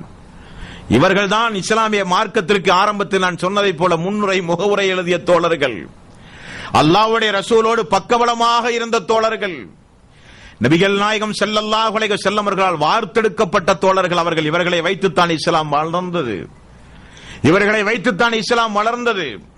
அவர்கள் பட்ட கஷ்டங்கள் துன்பங்களின் பிரதிபலிப்பாகத்தான் இன்றைக்கு நாம் இந்த உலகத்தினுடைய எந்த ஒரு கடைக்கோடியில் போய் நின்று கொண்டும் என்னை முஸ்லிம் என்று என்னை பிரகடனப்படுத்த முடியும், ஷஹாதத்து கலிமாவை உரத்து சொல்ல முடியும். அந்த உரிமையை நமக்கு தந்தவர்கள் அந்த சஹாபாக்கள். மறந்து விடலாமா அவர்களை? மார்க்கத்தை மறக்கலாமா? உயிர் மூச்சு இருக்கிற வரை ஈமானில் நாங்கள் உறுதியாக இருப்போம் என்று பாடல் வரிகளை கேட்டவர்கள் நாம். வாழ்வில் அப்படி ஒரு சம்பவம் நமக்கு நிகழ்ந்தால், பொருளாதாரத்தை கொண்டு அல்லாஹ் சோதித்தாலோ, நோய் நொடிகளின் மூலம் அல்லாஹ் சோதித்தாலோ, நாம் யாரை நேசிக்கிறோமோ அவருடைய உயிர்களை பறித்து அல்லாஹ் சோதித்தாலோ, நமக்கு ஒரு அச்சமான சூழ்நிலைகளை உண்டாக்கி அல்லாஹ் நம்மை சோதித்தாலோ, சூரத்துல் பக்கரா 2வது அத்தியாயத்தின் 155வது வசனத்தில் அல்லாஹ் சொல்கிறானே, வலனபுலு வன்னக்கும் பிஷைஇம் மினல் ஹௌஃபி வல் ஜூஇ வ நக்ஸிம் மினல் அம்வாலி வல் அன்ஃபுஸி வஸ்ஸமராத் வபஷ்ஷிரிஸ் ஸாபிரீன். பொருளாதாரத்தை கொண்டு விளைச்சலை நஷ்டப்படுத்தி, நேசிக்கின்ற வியாபாரத்தில் இழப்புகளை உண்டாக்கி, உயிரை பறித்து, பயமுறுத்தி எல்லாம் உங்களை சோதிப்பேன் என்கிறான் அல்லாஹு தஆலா. இந்த மார்க்கத்தை ஒரு மனிதன் ஏற்றுக்கொண்டால் அவர்களுக்கு இந்த உலகத்தில் செல்வச் செழிப்பை வாரி வழங்குவேன் என்று எங்கும் அல்லாஹு தஆலா உத்தரவாதம் கொடுக்கவே இல்லை. அம் ஹஸிபுத்தும் அன் ததுகுலுல் ஜன்னah, அம் ஹஸிபுத்தும் அன் ததுகுலுல் ஜன்னah, சோதிக்காமல் நீங்கள் சொர்க்கமே செல்ல முடியாது என்கிறான் அல்லாஹ். அல்லாஹ்வுடைய இந்த வார்த்தையை என்றைக்குமே எதிர்பார்த்திருந்தவர்கள் சஹாபாக்கள், அதற்கு தயாரானவர்கள் அந்த சஹாபாக்கள். அல்லாஹ் எப்படி நம்மை சோதித்தாலும் சரி. அதே அப்துர் ரஹ்மான் இப்னு அவுஃப் அவர்கள் சொல்கிறார், அல்லாஹு தஆலா 2 கொண்டு எங்களை சோதித்தான். மார்க்கத்தை ஏற்றுக்கொண்ட பொழுது இன்னல்களும் துன்பங்களும் அடிவுதைகளும் கஷ்டங்களும் சோதனைகளும் எங்களுக்கு வந்தது. எல்லா தோழர்களும் அந்த சோதனையிலே வெற்றி பெற்றார்கள். இன்னொன்றை கொண்டு அல்லாஹ் சோதித்தான். பெரும்பான்மையான மக்கள் அந்த சோதனையிலே தோற்று போய்விட்டார்கள் என்றார்கள். அது என்ன சோதனை? பொருளாதாரத்தை கொடுத்து அல்லாஹ் சோதித்தது. பொருளாதாரத்தை கொடுத்து அல்லாஹு தஆலா சோதித்தது. அதில் நிறைய பேர்கள் தோற்று போனார்களாம். தோற்று போனார்கள் என்றால் ஈமானை விட்டு போகவில்லை. ஆரம்ப காலகட்டத்தில் எப்படி இஸ்லாமிய உணர்வோடு எதற்கும் தயார் என்கிற நிலையில் வாழ்ந்தார்களோ அதில் கொஞ்சம் கொஞ்சமாக அவருடைய ஈமானில் சதவீதம் குறைய ஆரம்பித்ததை வேதனையோடு சொல்லுகிறார்கள் அப்துல் ரஹ்மான் இப்னு அவுஃப். நான் பார்க்கிறேன் இன்றைக்கு என்கிறார்கள். சூழ்நிலைகளை நான் பார்க்கிறேன் என்கிறார்கள். அன்பான தோழர்களே, நாம் ஒவ்வொருவரும் கொஞ்சம் யோசிக்க வேண்டும். மிகப்பெரிய தியாகம் செய்து ரத்தங்கள் சிந்தி நாடு கடத்தப்பட்டு பொருளாதாரத்தை இழந்து ஊர் ஊராக சென்று இந்த மார்க்கத்தை காப்பாற்றி நம்முடைய கையில் தந்திருக்கிறார்களே, இந்த மார்க்கத்திற்கு எதையும் செய்யாமல், இந்த மார்க்கத்திற்காக வேண்டி எப்படிப்பட்ட ஒரு பணிகளையும் நாம் செய்யாமல் வெறுமனே இருந்து நாம் மரணித்தால் அது இந்த மார்க்கத்திற்கு செய்கிற துரோகம் அல்ல, வருகிற தலைமுறைக்கும் சேர்த்து செய்கிற துரோகம். நம்முடைய உடம்பிலே உயிர் இருக்கிற வரை நாம் இந்த உலகத்தில் வாழும் பொழுது ஒரு மனிதனையாவது இஸ்லாத்திற்கு கொண்டு வந்துதான் நாம் எல்லாம் மரணிக்க வேண்டும். அண்டை வீட்டுக்காரர்கள், நம்முடைய நண்பர்கள், நம்முடைய வாடிக்கையாளர்கள், சமுதாய மக்கள் என்று நம்மையோடு எவ்வளவு பேர்கள் நட்பு வைத்திருக்கிறார்கள். நாம் நினைக்கிறோம் பேசினால் நண்பர்கள் பகைவர்களாகி விடுவார்கள், வியாபார வாடிக்கையாளர்களை இழந்து போய் விடுவோம் என்று நாம் நினைக்கிறோம். ஆனால் ஒன்றை சொல்லவா, அதுதான் சத்தியம். மறுமை நாளில் உங்களுடைய நண்பர்கள், வாடிக்கையாளர்கள், அண்டை வீட்டுக்காரன், சமுதாயத்தில் உங்களோடு பழகியவன் எல்லாம் மறுமையிலே வருவான். அல்லாஹுவே, இவன் என்னோடு 26 வருட காலம் அல்கோபரிலே வாழ்ந்தவன், ஒரே சமூகத்திலே வாழ்ந்தான், வியாபார வாடிக்கையாளனுடைய நண்பன், அதோ சொர்க்கத்திற்கு போக போகிறானே, அவன் யார் தெரியுமா? என்னுடைய உயிருக்கு உயிரான நண்பன். இந்த இஸ்லாத்தை பற்றி ஒரு நாளும் அவன் எனக்கு சொல்லவில்லை யா அல்லாஹ் என்றால் அல்லாஹ் விடுவானா? அல்லாஹ் விடுவானா? இந்த மறுமையை பற்றியோ, நீதி விசாரணையை பற்றியோ, வேதத்தை பற்றியோ, தூதரை பற்றியோ, இஸ்லாத்தை பற்றியோ ஒரு நாள் கூட எனக்கு சொல்லவில்லையா அல்லாஹ் என்றால் சொர்க்கம் போக முடியுமா? நாம் எல்லாம் அதற்கு பதில் சொல்ல வேண்டும். அதற்கு பதில் சொல்ல வேண்டும்.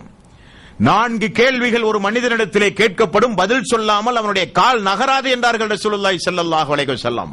எதுங்க அந்த 4 கேள்வி? உங்களுக்கு வழங்கப்பட்ட ஆயுள் காலத்தை எப்படி செலவழித்தீர்கள்? எப்படி சம்பாதித்தீர்கள்? அந்த சம்பாதித்த பொருளாதாரத்தை எப்படி செலவழித்தீர்கள்?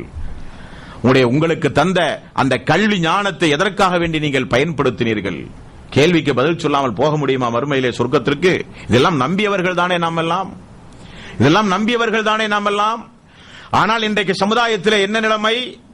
பயணம் செய்கிற பொழுது திருக்குர்ஆனை கையில எடுத்து பயணம் செய்ய நமக்கே ஒரு தாழ்வு மனப்பான்மை. யாராவது பார்த்தால் நம்மை தீவிரவாதி என்று சொல்லி விடுவார்களோ? தாடி வைத்து தன்னை முஸ்லிம் என்று இனங்காட்ட நாம் தயாராக இல்லை. காரணம் என்ன? என்ன காரணம்?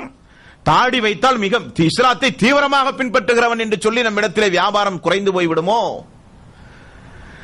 பொது இடங்களில் நாளுக்கு நாள் பாருங்கள், பொது இடங்களில் சலாம் சொல்லுகிற பழக்கம் கூட கிடையாது. சொன்னால் வெறுக்கிறார்கள். இன்றைக்கு எங்களுடைய நாடுகளிலே நாங்கள் பார்க்கிறோம், முஸ்லிம் வழக்கறிஞர்கள், முஸ்லிம் பொறியாளர்கள், முஸ்லிம் மருத்துவர்கள், இப்படி மேல் படிப்பு படித்து பட்டங்கள் பட படித்த முஸ்லிம்கள் சலாம் சொல்லுவதை கூட வெறுக்கிறார்கள். சலாம் சொன்னால் என்ன இங்க வந்து இதெல்லாம் சொல்றீங்கன்னு கேட்கிறாங்க. சலாம் சொல்லுவதை கூட அவர்களுக்கு வெட்க உணர்வு. ஆனால் மிகப்பெரிய பரிதாபம் என்ன தெரியுமா? அவருடைய வீட்டிலே தாயோ தந்தையோ இறந்து போனால் ஜனாசா பள்ளிக்குள்ள இருக்கும் மகன்கள் எல்லாம் வெளியே நிற்பார்கள். காரணம், இந்த பாவிகளுக்கு தொழக்கூட தெரியாது. தாய் தந்தையர்களுக்கு செய்ய வேண்டிய இறுதி பிரார்த்தனை கூட செய்ய முடியாத மக்கள் இந்த மனித சமுதாயத்தில் உண்டு. வெஸ்டர்ன் கல்ச்சர் என்கிற அடிப்படையில் வாழ்கிற மக்கள். இஸ்லாத்தை பற்றி பேசினால் அவர்களுக்கு பிடிக்காது. காரணம், கேட்டால் எங்கோ திருந்தி வாழ வேண்டி வருமோ என்கிற ஒரு பயம் கூட இருக்கலாம். இன்றைக்கு இருக்கிற சூழ்நிலையில் இதை போய் பேசுகிறார்கள். இவர்கள் எல்லாம் முற்போக்குவாதிகள் என்று பேசுகிற மக்களும் இருக்கலாம். ஆனால் நஷ்டவாளிகள் யார் மறுமை நாளில்? யார் நஷ்டவாளிகள்? 35வது அத்தியாயத்தில் மறுமை நாளில் நரக வேதனை தாங்க முடியாமல் நரகவாசிகள் கதறுகிற சப்தம் உண்டு திருக்குர்ஆனில். ரப்பனா அஹ்ரிஜ்னா, அல்லாஹுவே எங்களை நீ கொஞ்சம் வெளியேற்றினால் நாங்கள் தீமையை செய்ய மாட்டோம், நன்மையை மட்டுமே செய்வோம் என்று கதறுவார்கள் அந்த மக்கள். தீய நண்பர்களோடு பழக்க வழக்கத்தை ஏற்படுத்திக் கொண்டு இப்படிப்பட்ட இழப்புகளுக்கு நாங்கள் ஆளாகிவிட்டோமே என்கிற கதறுகிற மக்கள் உண்டு.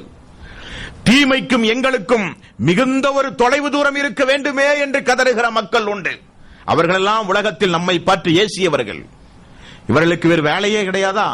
எப்பொழுது பார்த்தாலும் மார்க்கம் மார்க்கம் மார்க்கம், தொழுகை அதை செய் இதை செய் என்று பேசிக் கொண்டிருக்கிறார்கள். அனுபவிக்க வேண்டிய இந்த உலகத்தில் இருந்து கொண்டு, சம்பாதிக்க வேண்டிய இந்த உலகத்தில் இருந்து கொண்டு எப்பொழுது பார்த்தாலும் வாராந்திர வகுப்பு, மாதாந்திர வகுப்பு, தினசரி வகுப்பு, அதைப்படி இதைப்படி என்று நம்மை பேசிக் கொண்டிருக்கிறார்கள். அது கூடாது இது கூடாது என்றால் உலகத்தில் எப்படித்தான் வாழ்வது? உலகத்தில் இப்படிப்பட்ட நிர்பந்தமாக வாழ வேண்டும் தான் இஸ்லாம் சொன்னதா? பேசுகிறார்கள் முஸ்லிம்கள். இன்றைக்கு அல்லாஹ்வுடைய வேதத்தை படிக்காத முஸ்லிம்கள் எத்தனை பேர்கள் உண்டு, எத்தனை பேர்கள் உண்டு. சாதாரண எந்த ஒரு பொருள் வாங்கினாலும் அந்த பொருளோடு சேர்ந்து சின்ன ஒரு புத்தகத்தை தருவான், உண்டுமா இல்லையா? அந்த புத்தகம் எதற்காக வேண்டிய அந்த புத்தகம்? நான் காசு கொடுத்து வாங்கிய பொருளை நான் எப்படி வேண்டுமானாலும் இயக்குவேன், இந்த புத்தகம் எனக்கு தேவையில்லை என்று தூக்கி வீசினால் வாங்கிய பொருளை நாம் முறைப்படி அனுபவிக்க முடியுமா? முடியாது. கண்டுபிடித்தவன் அந்த புத்தகத்திலே சொல்லுவான், இதை அமர்த்தினால் இது வரும், இப்படி பயன்படுத்தினால் அது பயன்பாட்டுக்குரியதாக உங்களுக்கு இருக்கும், இப்படி பயன்படுத்தினால் அது பழுதடைந்து போய்விடும், வீணாகி போய்விடும் என்று அவன் சொல்லுகிற குறிப்பை வைத்துத்தான் அந்த பொருளையே இயக்க முடியும். இது யதார்த்த சத்தியம். ஒரு மொபைல் போன் வாங்கினால் கூட அதோடு சேர்ந்து ஒரு புத்தகத்தை தருகிறான். ஒரு பொருளை கண்டுபிடித்தவன் அதை எப்படி இயக்க வேண்டும் என்று அவன் தருகிற அந்த குறிப்பேட்டின் அடிப்படையில் அதை இயக்கினால் மட்டும்தான் அது நமக்கு பலன். அல்லாஹு தஆலா நாம் எப்படி நடக்க வேண்டும் என்று சொன்ன திருக்குர்ஆனை என்றைக்காவது படித்திருக்கிறோமா? கையிலே வைக்க வேண்டிய திருக்குர்ஆனை கைக்கெட்டாத தூரத்திலே கொண்டு போய் வைத்திருக்கிறோம். உள்ளத்தில் ஓதி பாதுகாக்க வேண்டிய திருக்குர்ஆனை வாழ்க்கையில் ஓதாமலேயே நம்முடைய வாழ்க்கையை கழித்துக் கொண்டிருக்கிறோம். திருக்குர்ஆனை ஏறெடுத்தும் பார்க்காமலேயே நம்முடைய வாழ்க்கையை கழித்துக் கொண்டிருக்கிறோம். வேதனையோடு நான் சொல்லுவேன், நம்முடைய வாழ்வில் நிறைய பேர்கள், நம்முடைய நண்பர்கள் நிறைய பேர்கள் ஐங்கால தொழுகை தொழுகிறார்கள். ஆனால் வஜ்ஜகத்திலே இருந்து சலாம் கொடுக்கிற வரை ஓத வேண்டிய திக்ருகள், ஒவ்வொரு நிலைகளிலும் ஓத வேண்டிய சுன்னாக்கள், திக்ருகள், துவாக்கள் தெரிந்து ஓதுகிறார்களா என்று பாருங்கள். நீங்களே கொஞ்சம் யோசித்து பாருங்கள். சடங்குக்காக நின்றார்கள், குமிர்ந்தார்கள், சுஜூதுக்கு சென்றார்கள், அத்தஹியாத்திலே இருந்தார்கள், இப்படி நிலைகளைத்தான் செய்கிறார்களே தவிர உயிரோட்டமான தொழுகை நம்முடைய வாழ்விலே கிடையாது. ஃபஜ்ருடைய தொழுகை என்றாலே ஏகத்துவவாதிகளுக்கு கிடையாது என்கிற ஒரு பெயர் உண்டு. 4 வக்து தொழுகை மட்டும்தான். கேட்டால் சொல்லுவார்கள், இரவிலே தூங்க நேரமாகிவிட்டது, குழந்தையை அழுது விட்டது, கரண்ட் இல்லை, இரவிலே சாப்பாடு சாப்பிட்டு ரொம்ப டயர்டா போச்சு, அதிகமாக சாப்பிட்டதனால தூக்கம் வரல, இப்படி 1008 காரணங்களை சொல்லி ஃபஜ்ரு தொழுகையை வீணடிக்கிற மக்கள் உண்டு. ரமலானுடைய காலம் வந்தால் 3 மணி வரை விழித்திருந்தாலும் சஹருடைய நேரத்தில் சரியாக எழுந்து உணவருந்தி விட்டு தான் நாம் எல்லாம் உறங்குகிறோம், உண்டுமா இல்லையா? என்ன காரணம்? பகல் முழுக்க பட்டினி கிடந்தால் உயிர் போய்விடும் என பயந்து நாம் எல்லாம் சாப்பிடுகிறோம். சஹர் உண்ணாவிட்டால் பகல் முழுக்க பட்டினி கிடக்க வேண்டிய சூழ்நிலை, உயிருக்கு ஏதாவது ஆபத்து வந்து விடுமே என்பதற்காக வேண்டி 3-3:30 மணி வரை விழித்தால் இன்னும் ஒரு அரை மணி நேரம் விழித்து சஹர் உண்டு விட்டு தான் நாம் எல்லாம் உணங்குகிறோம். அப்படி ஃபஜ்ர் தொழுகிறோமா? இபாதத்திலே அப்படி நாம் ஆர்வம் காட்டுகிறோமா? அப்துல்லா இப்னு அம்ர் என்கிற நபித்தோழரை குறித்து அம்ர் பின் ஆஸ் அவர்கள் தந்தை போய் அல்லாஹ்வுடைய ரசூலிடத்திலே போய் சொல்லுகிறார், யா ரசூலல்லாஹ், எனது மகன் புதிய மணமகன், ஆனால் வாழ்க்கையில் ஏதோ ஒரு விரக்தியை போல அவருடைய மகள், அவருடைய மனைவி, மருமகளை நான் காண்கிறேன் யா ரசூலல்லாஹ் என்றார்கள். அல்லாஹ்வுடைய ரசூல் கேள்விப்பட்டவுடன் அம்ர் இப்னு ஆஸ் அவர்கள் சொன்னவுடன் அப்துல்லா இப்னு அம்ர் அவர்களை தேடி வீட்டுக்கு செல்கிறார்கள் ரசூலுல்லாஹி ஸல்லல்லாஹு அலைஹி வஸல்லம். போன உடனே அப்துல்லா இப்னு அம்ர் அவர்கள் அல்லாஹ்வுடைய ரசூலுக்கு இருக்கையெல்லாம் தயார் செய்து இருங்கள் யா ரசூலல்லாஹ் என்று சொன்னவுடன், என்ன அப்துல்லா இப்னு அம்ர் அவர்களே, விடிய விடிய தொழுகிறீர்களாமே, தினசரி நோன்பு வைக்கிறீர்களாமே, கூடுமா கூடாதா என்பது தனி விஷயம். அந்த சஹாபாக்களுக்கு இபாதத்தில் இருக்கிற ஒரு ஆர்வம். அல்லாஹ் கேட்டானே 59வது அத்தியாயத்தின் 18வது வசனத்தில், அந்த நாளுக்காக வேண்டி எதை நீங்கள் முற்படுத்தி அனுப்புகிறீர்கள் என்று. அந்த நாளுக்காக வேண்டி, யா அய்யுஹல்லதீன ஆமனுத்தகுல்லாஹ் வல் தன்துரு நஃப்சும் மா கஸ்ஸமத் லிஅதின், ஈமான் கொண்டவர்களே அல்லாஹுவை பயந்து கொள்ளுங்கள், அந்த நாளுக்காக வேண்டி எதை நீங்கள் முற்படுத்தி அனுப்பி இருக்கிறீர்கள் என்று யோசித்து பாருங்கள் என்று அல்லாஹ் சொன்னானே. யோசித்தவர்கள் சஹாபாக்கள், அந்த நாளுக்கு நாம் சேமிக்க வேண்டும், இருந்தால் தான் சொர்க்கம் செல்ல முடியும், உலக சேமிப்பை காட்டிலும் அந்த சேமிப்பு தான் முக்கியம் என்பதை உணர்ந்தார்கள். அதிகம் இபாதத்திலே ஈடுபட்டார்கள். ரசூலுல்லாஹி ஸல்லல்லாஹு அலைஹி வஸல்லம் போய் திருத்துகிறார்கள், தோழர்களே அப்படி அல்ல, கண்ணுக்கு செய்ய வேண்டிய கடமை உண்டு, மனைவிக்கு செய்ய வேண்டிய கடமை உண்டு, உடம்புக்கு செய்ய வேண்டிய கடமை உண்டு. என்னை பாருங்கள், நான் உறங்குகிறேன், தொழுகிறேன் என்று சொல்லி திருத்தி அமைத்தார்கள். தினசரி நோன்பு வைக்கிறீர்களாமே, ஏன் மாதத்திற்கு பிறை 13, 14, 15 3 நோன்பு வைத்தால் போதாதா தோழரே? இல்லை யார சொல்லலாம், எனக்கு நிறைய ஆர்வம் உண்டு, நான் இன்னும் கொஞ்சம் அதிகமாக வைக்க வேண்டும். அப்படியா? வாரத்திற்கு 2 கிழமை, திங்கள் வியாழன் 2 நாள் நோன்பு வையுங்கள். மாதத்திற்கு 3 வைத்தால் பத்தாது என்றால் வாரத்திற்கு 2 வைத்து ஒரு மாதத்திற்கு 8 நோன்பு வையுங்கள் என்றார். போதாது யார சொல்லலாம், இன்னும் நான் அதிகமாக வைக்க வேண்டும் என்றார். அப்படியா? ஒரு நாள் விட்டு ஒரு நாள் நோன்பு வையுங்கள். அது தாவூத் அலைஹிஸ்ஸலாத்து வஸ்ஸலாம் அவர்கள் வைத்த நோன்பு, எனக்கு பிடித்தமான நோன்பு என்று சொல்லி அந்த தோழரை பக்குவப்படுத்தினார் என்று பார்க்கிறோம். அதிகம் அதிகம் ஆர்வம் இபாதத்து செய்ய வேண்டும்.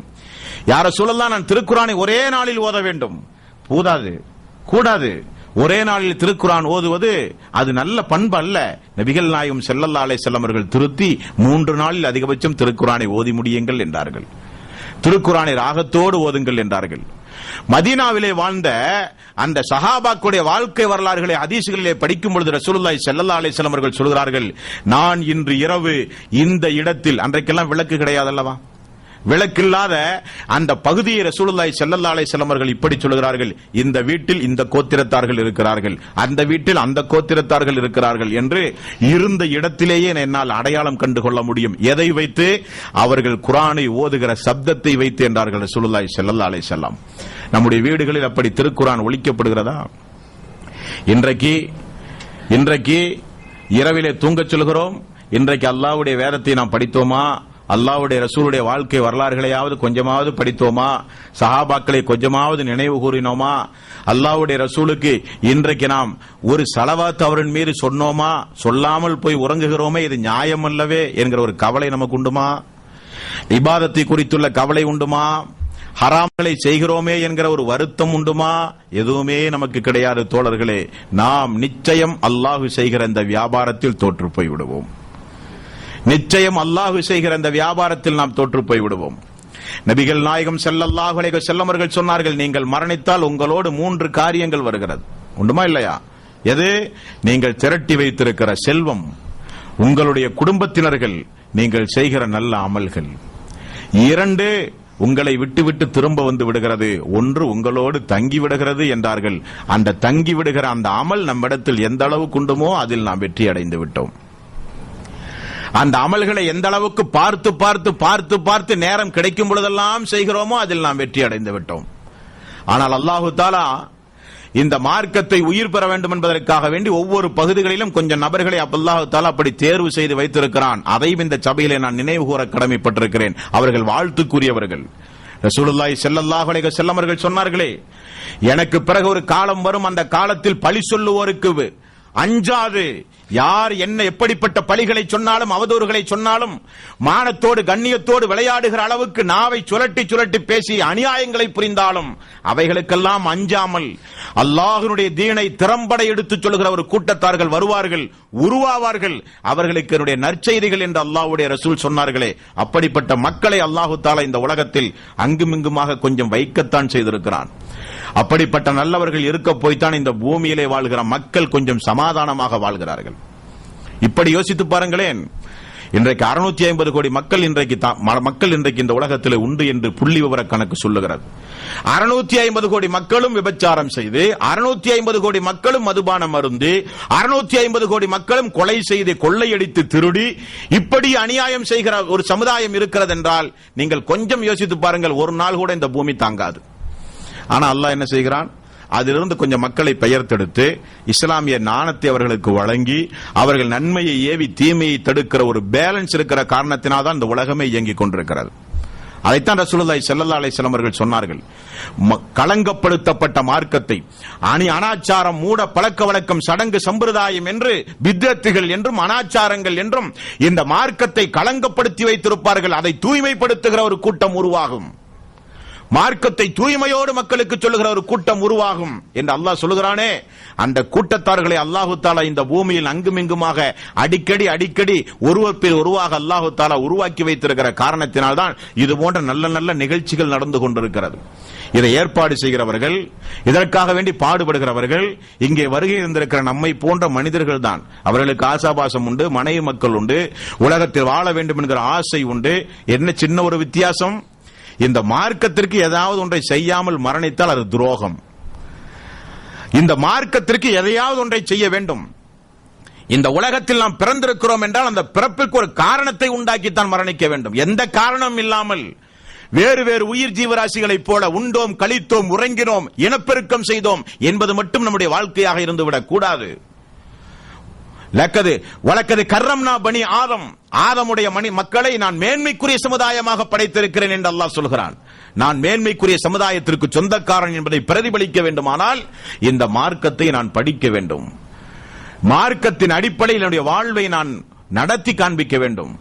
பிற மக்களுக்கும் இந்த மார்க்கத்தை நான் எடுத்துச் சொல்ல வேண்டும். அப்படிப்பட்ட நல்லவர்களாக நாம் மாற வேண்டும் தோழர்களே. அதற்குத்தான் இந்த உரை. குறைபடுத்தி பேசவல்ல, உள்ளத்தை காயப்படுத்தவல்ல. நாம் ஒவ்வொருவரும் இந்த மார்க்கத்தினுடைய மகத்துவத்தை புரிந்து இந்த மார்க்கத்தை பிற மக்களுக்கு எடுத்துச் சொல்கிற அங்கத்தினர்களாக நாம் மாற வேண்டும்.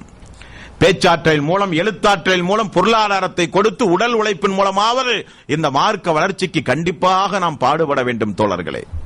அன்றைக்கெல்லாம் அல்லாஹ்வுடைய ரசூலிடத்திலே மார்க்கத்தை படிப்பதாக இருந்தால் என்ன நிலைமை? அன்றைக்கு மார்க்கத்தை படிக்க என்ன வசதிங்க? பஹ்ரைனிலே இருந்து அப்துல் கைஸ் என்கிற ஒரு கூட்டம் மதீனாவுக்கு செல்கிறது நபிகள் நாயகம் ஸல்லல்லாஹு அலைஹி வஸல்லம் அவர்களை சந்திக்க. புகாரியிலே கல்வியினுடைய பாடத்தில் முதலிலே வருகிற நபிமொழியை நீங்கள் பார்க்கலாம். பஹ்ரைனுக்கும் மதீனாவுக்கும் எவ்வளவு தொலைவு? 1500 கிலோமீட்டரையும் தாண்டி இருக்கும் என நான் நினைக்கிறேன்.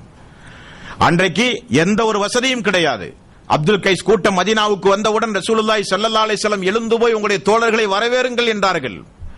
வந்தமர்ந்த அந்த தோழர்கள், யா ரசூலல்லாஹ், நாங்கள் பஹ்ரைனிலே இருந்து வருகிறோம். நாங்கள் வருகிற வழியில் முதர் என்கிற ஒரு கூட்டம் உண்டு. அவர்கள் கொள்ளையடிப்பவர்கள், கரணகொடூரமானவர்கள், முஸ்லிம்களை குறிவைத்து தாக்குகிறவர்கள். அவர்களை கடந்துதான் உயிரை கையிலே பிடித்து வர வேண்டி இருக்கிறது.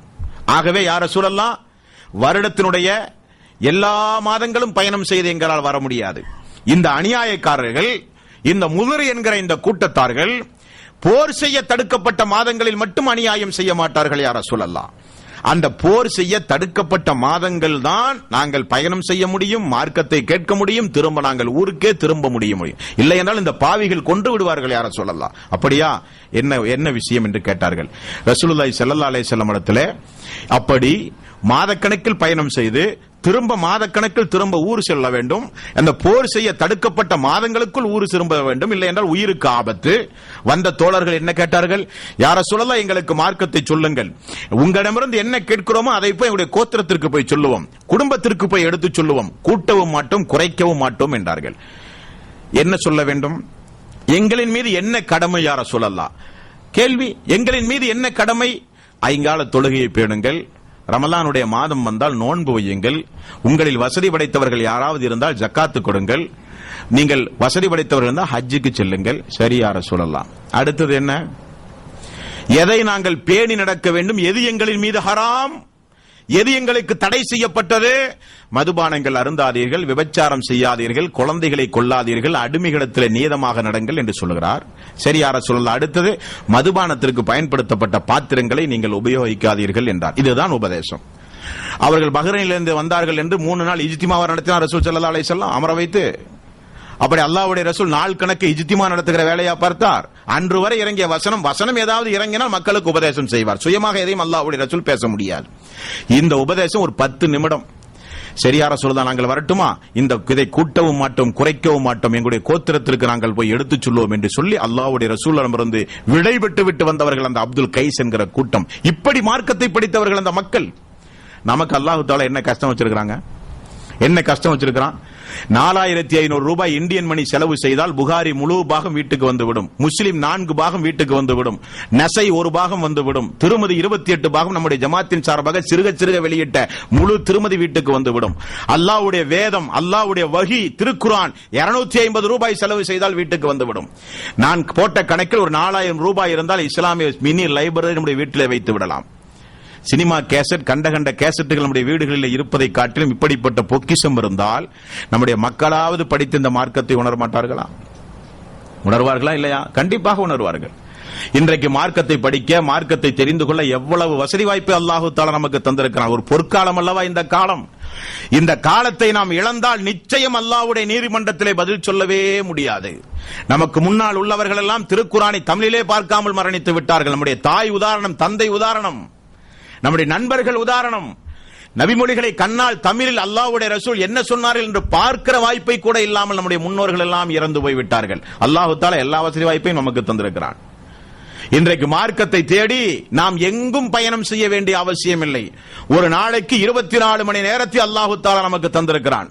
அதில் ஒரு 25 நிமிடத்தை தொழுகையின் மூலம் எனக்கு தாருங்கள் என்று அல்லாஹ் கேட்கிறான். கொடுக்க நாம் தயாராக இல்லை.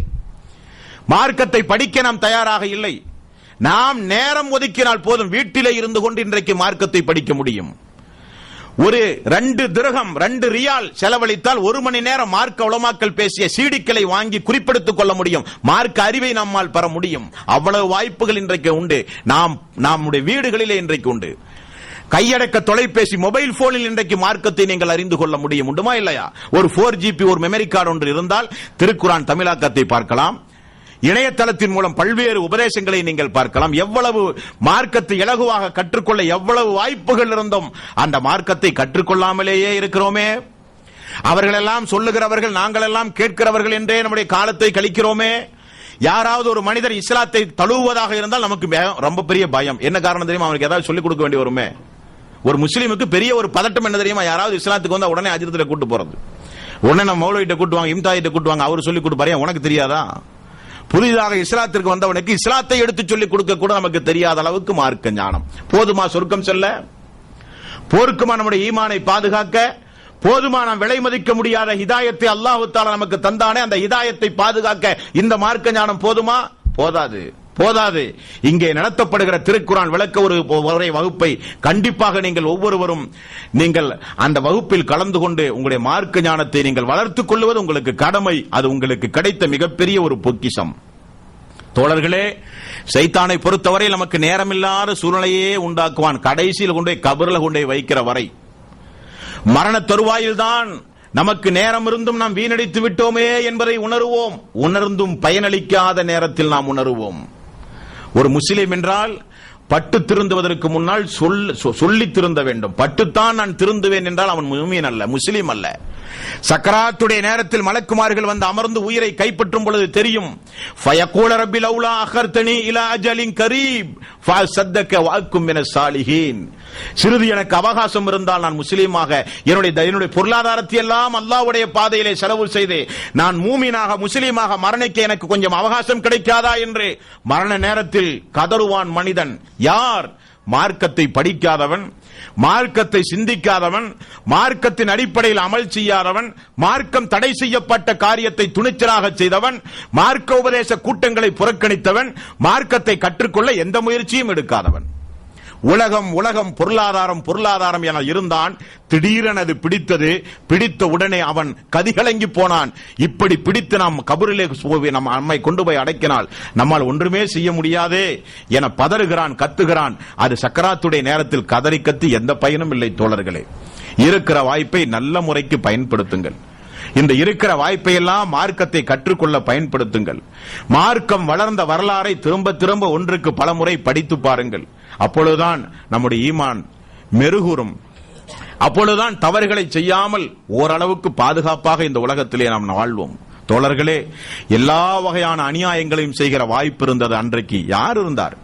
நபிகள் நாயகம் ஸல்லல்லாஹு அலைஹி வஸல்லம் இஸ்லாமிய ஆட்சியை வைத்து மக்களை பயமுறுத்தி அந்த சமுதாயத்தை திருத்தவில்லை. அல்லாஹ்வுடைய ரசூலுடைய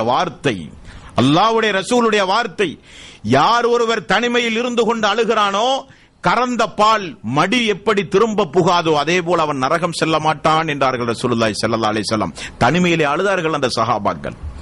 தனிமையிலே அழுதார்கள். தன்னுடைய பாவத்தை நினைத்து அழுதார்கள். தௌபா செய்து அழுதார்கள். நாம் செய்கிற அமலை கொண்டு சொர்க்கம் போக முடியுமா என நினைத்து அழுதார்கள். தேம்பி அழுதார்கள்.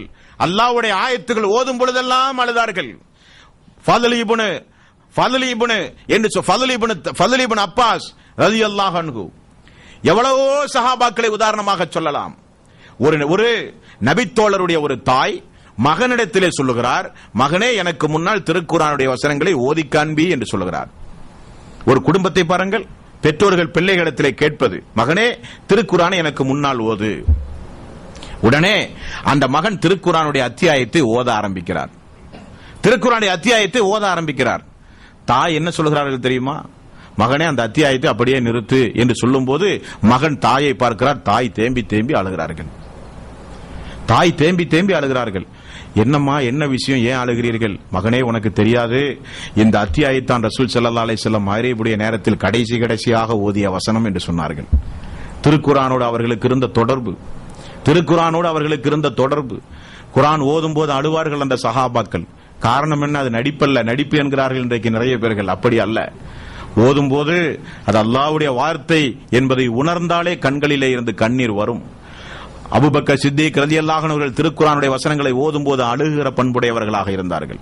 நீங்களும் இது அல்லாஹ்வுடைய வேதம் என்கிற உணர்வோடு ஒது செய்து அதற்கே உரிய மரியாதையோடு அந்த திருக்குர்ஆனுடைய பக்கங்களை புரட்டினால் உங்களையும் அறியாமல் கண்களிலே கண்ணீர் வரும். அல்லாஹ் என்ன சொல்கிறான்? இறை விசுவாசிகளே, முத்தக்கீன்களே, மனிதர்களே என்று அழைத்து அழைத்து அல்லாஹ் சொல்லுகிற ஒவ்வொரு உபதேசங்களையும், அவன் சொல்லுகிற கடுமையான எச்சரிக்கைகளையும், மறுமையில் நடக்கிற அமளி துமளிகளையும் அல்லாஹு தஆலா பக்கம் பக்கமாக விளக்குகிற அத்தியாயங்களை நீங்கள் புரட்டினால் உங்களையும் அறியாமல் கண்களிலே கண்ணீர் வரும். உள்ளம் நடுங்கும் தோழர்களே. அப்படிப்பட்ட சக்தி உண்டு திருக்குர்ஆனுக்கு. அந்த திருக்குர்ஆனை படிக்க தவறி விடாதீர்கள். அப்படி படிக்க தவறினால் அது நம்முடைய வாழ்வில் ஏற்படுகிற மிகப்பெரிய நஷ்டம். அல்லாஹ்வுடைய ரசூலுடைய வாழ்க்கை வரலாறுகளை பாருங்கள். என்ன கொடுமை! முஹம்மது நபி ஸல்லல்லாஹு அலைஹி வஸல்லம் அல்லாஹ்வுடைய ரசூல் என்று நான் சாட்சி சொல்கிறேன் என்று சொன்னவர்கள் நாம். வணக்கத்திற்குரியவன் அல்லாஹ்வை தவிர யாரும் இல்லை என்று சான்று பகருகிறேன் என்று சொன்னவர்கள் நாம். சாட்சி எப்பங்க நாம சொல்லுவோம்? ஒரு குடும்ப தகராறுக்கு சாட்சி சொல்வதாக இருந்தால், கொடுக்கல் வாங்கல் தகராறுக்கு சாட்சி சொல்வதாக இருந்தால், நீதிமன்றங்கள் ஏறி குற்றவாளிகளை இனங்காண்பிட்டு சாட்சி சொல்வதாக இருந்தால், சாட்சியாளன் எப்பொழுது அழைக்கப்படுவான்? அதோடு தொடர்பு இருக்க வேண்டும். அப்படித்தானே? ஒரு குடும்ப தகராறுக்கு சாட்சி சொல்ல போகிறேன் என்றால் அது குறித்துள்ள ஞாலேஜ், அறிவு, அந்த விஷயம் குறித்து ஏற்கனவே தெரிந்திருந்தால் தான் சாட்சி சொல்ல முடியும். எதற்கு சாட்சி சொல்லுகிறீர்களோ அந்த அறிவு இருந்தால் தானே சாட்சி சொல்ல முடியும். ஆனால் எந்த அறிவும் தேவையில்லை, நீங்கள் சாட்சி சொல்லலாம் என்று சொல்லுகிற மார்க்கமா இது? வணக்கத்திற்கு தகுதியானவன் அல்லாஹ் ஒருவனை தவிர யாரும் இல்லை என்று நான் சாட்சி சொல்லுகிறேன். ஆனால் எனக்கு அல்லாஹ் பற்றி ஒன்றும் தெரியாது. முஹம்மது நபி ஸல்லல்லாஹு அலைஹி வஸல்லம் அல்லாஹ்வுடைய ரசூல் தான், நான் சான்று பகருகிறேன். ஆனால் ரசூலை பற்றி ஒன்றும் தெரியாது. அவர் யார்? எங்கு வாழ்ந்தார்? எத்தனை மனைவி? எவ்வளவு குழந்தைகள்? மார்க்கத்திற்கு எவ்வளவு கஷ்டப்பட்டார்? போதித்த போதனைகள் என்ன? மக்காவில் எத்தனை வருடம் வாழ்ந்தார்? மதீனாவில் எத்தனை வருடம் வாழ்ந்தார்? எப்படிப்பட்ட சமுதாயத்தை உருவாக்கினார்? அந்த மக்கள் எப்படி நேசித்தார்கள்? அவர் எப்படி அந்த மக்களை நேசித்தார்? எந்த வரலாறும் தெரியாது. வேதம் திருக்குர்ஆன், ஆனால் வேதத்தை பற்றி ஒன்றும் தெரியாது. அல்லாஹ்வை காட்டிலும் அவுலியாக்களை நன்றாக தெரிந்து வைத்திருக்கிற முஸ்லிம் சமுதாயம் உண்டு. அப்துல் காதிர் ஜீலானி நல்ல தெரிந்து வைத்திருப்பார்கள், அல்லாஹ்வை குறித்து ஒன்றுமே தெரியாது. அப்துல் காதிர் ஜீலானி நல்ல அறிந்து வைத்திருப்பார்கள். ஏர்வாடி பாதுஷா, நாகூர் ஆண்டவர், அஜ்மீர் பாவா, அவுலியாக்களுடைய பட்டியல் அவர்களுக்கு நல்ல தெரியும். வாழ்க்கை வரலாறு தெரியும், புத்தகங்கள் வெளியே உண்டு. ரசூலை பற்றி தெரியாது, சஹாபாக்களுடைய வாழ்க்கை வரலாறுகள் தெரியாது, இஸ்லாம் என்னவென்று தெரியாது. இது மிகுந்த ஒரு கை சேரத்தை நமக்கு ஏற்படுத்திவிடும் தோழர்களே. ஆகவேதான் இந்த வரலாறுகள் ஏன் உங்களுக்கு நினைவுபடுத்தப்படுகிறது என்றால், நான் துவக்க உரையில் உங்களுக்கு நான் சொன்னதை போல மீண்டும் ஞாபகப்படுத்துகிறேன். மார்க்கத்தோடு நமக்கு ஒரு ஈர்ப்புத்தன்மை உண்டாக வேண்டும். இன்றைக்கு பிற மரத்தவர்கள் இஸ்லாத்தை தழுவினால் அசூர வேகத்தில் இன்றைக்கு இஸ்லாமை பிரச்சாரம் செய்கிறார்கள். என்ன காரணம் என்று யோசித்து பார்த்தீர்களா? என்ன காரணம் என்று இன்றைக்காவது யோசித்து பார்த்தீர்களா?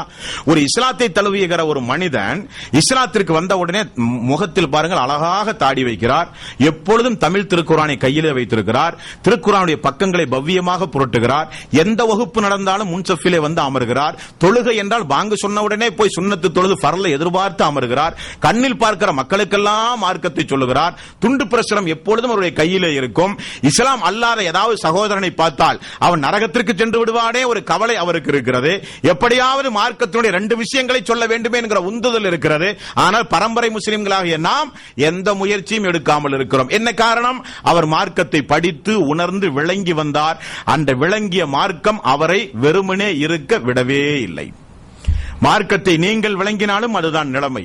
உள்ளத்தில் மார்க்கம் இறங்கினால், சஹாபாக்குடைய வாழ்க்கை வரலாறு உள்ளத்திலே இறங்கினால், அல்லாஹ்வுடைய ரசூலுடைய வாழ்க்கை வரலாறு உள்ளத்திலே இறங்கினால் யாரையும் வெறுமனே இருக்க வைக்க முடியாது. அது மனிதனை இயக்க ஆரம்பிக்கும். அப்படிப்பட்ட அதிபயங்கரமான சக்திகள் உண்டு தோழர்களே. ஆகவே மீண்டும் மீண்டும் நான் தாழ்மையோடு கேட்பதெல்லாம், இப்னு மஸ்ஊத் ரலியல்லாஹு அன்ஹு அவர்கள் சொன்னார்களே, உபதேச கூட்டங்களுக்கு நாங்கள் சென்றால் திரும்ப வரும் பொழுது மிகப்பெரிய மாற்றத்தோடு வருவோம் என்று. அந்த மாற்றம் இங்கு அமர்ந்து கொண்டிருக்கிற ஒரு நபருக்காவது உண்டாக வேண்டும் என்கிற கவலையோடு ஆற்றப்பட்ட உரை இந்த உரை. ஆகவே அன்பர்களே, நபிகள் நாயகம் ஸல்லல்லாஹு அலைஹி வஸல்லம் அவர்களும் அல்லாஹ்வும் அல்லாஹ்வும் எதையெல்லாம் நம் மீது ஏவினார்களோ அவைகளையெல்லாம் செய்கிற நன்மக்களாக, எவைகளை விட்டும் நம்மை தடுத்தார்களோ அதை விட்டும் தவிர்ந்து வாழ்கிற நன்மக்களாக நாம் மாற வேண்டும். முஸ்லீமாக வாழ்ந்து முஸ்லீமாகவே தான் மரணிக்க வேண்டும். முனாஃபிக்காகவோ மார்க்க அறிவு இல்லாதவர்களாகவோ பெரும் பாவம் செய்த நிலையிலோ இஸ்லாத்தை விட்டு வெளியேறிய நிலையிலோ நாம் நிச்சயம் மரணித்து விடக் கூடாது. அல்லாஹு தஆலா அந்த நிலையிலிருந்து நம்மை காப்பாற்ற வேண்டும். நாம் செய்த சிறிய அமல்களாக இருந்தாலும் அல்லாஹு தஆலா நிறைவாக அதை எடுத்துக்கொண்டு மறுமை நாளில் சொர்க்கத்தில் அல்லாஹ்வுடைய ரசூலோடு ஒன்றாக நம் அனைவர்களையும் அல்லாஹ் ஒன்று சேர்ப்பானாக. வாஹிரு தௌவானா அனில் ஹம்துலில்லாஹி ரப்பில் ஆலமீன். அஸ்ஸலாமு அலைக்கும் வரஹ்மத்துல்லாஹி வபரகாத்துஹு.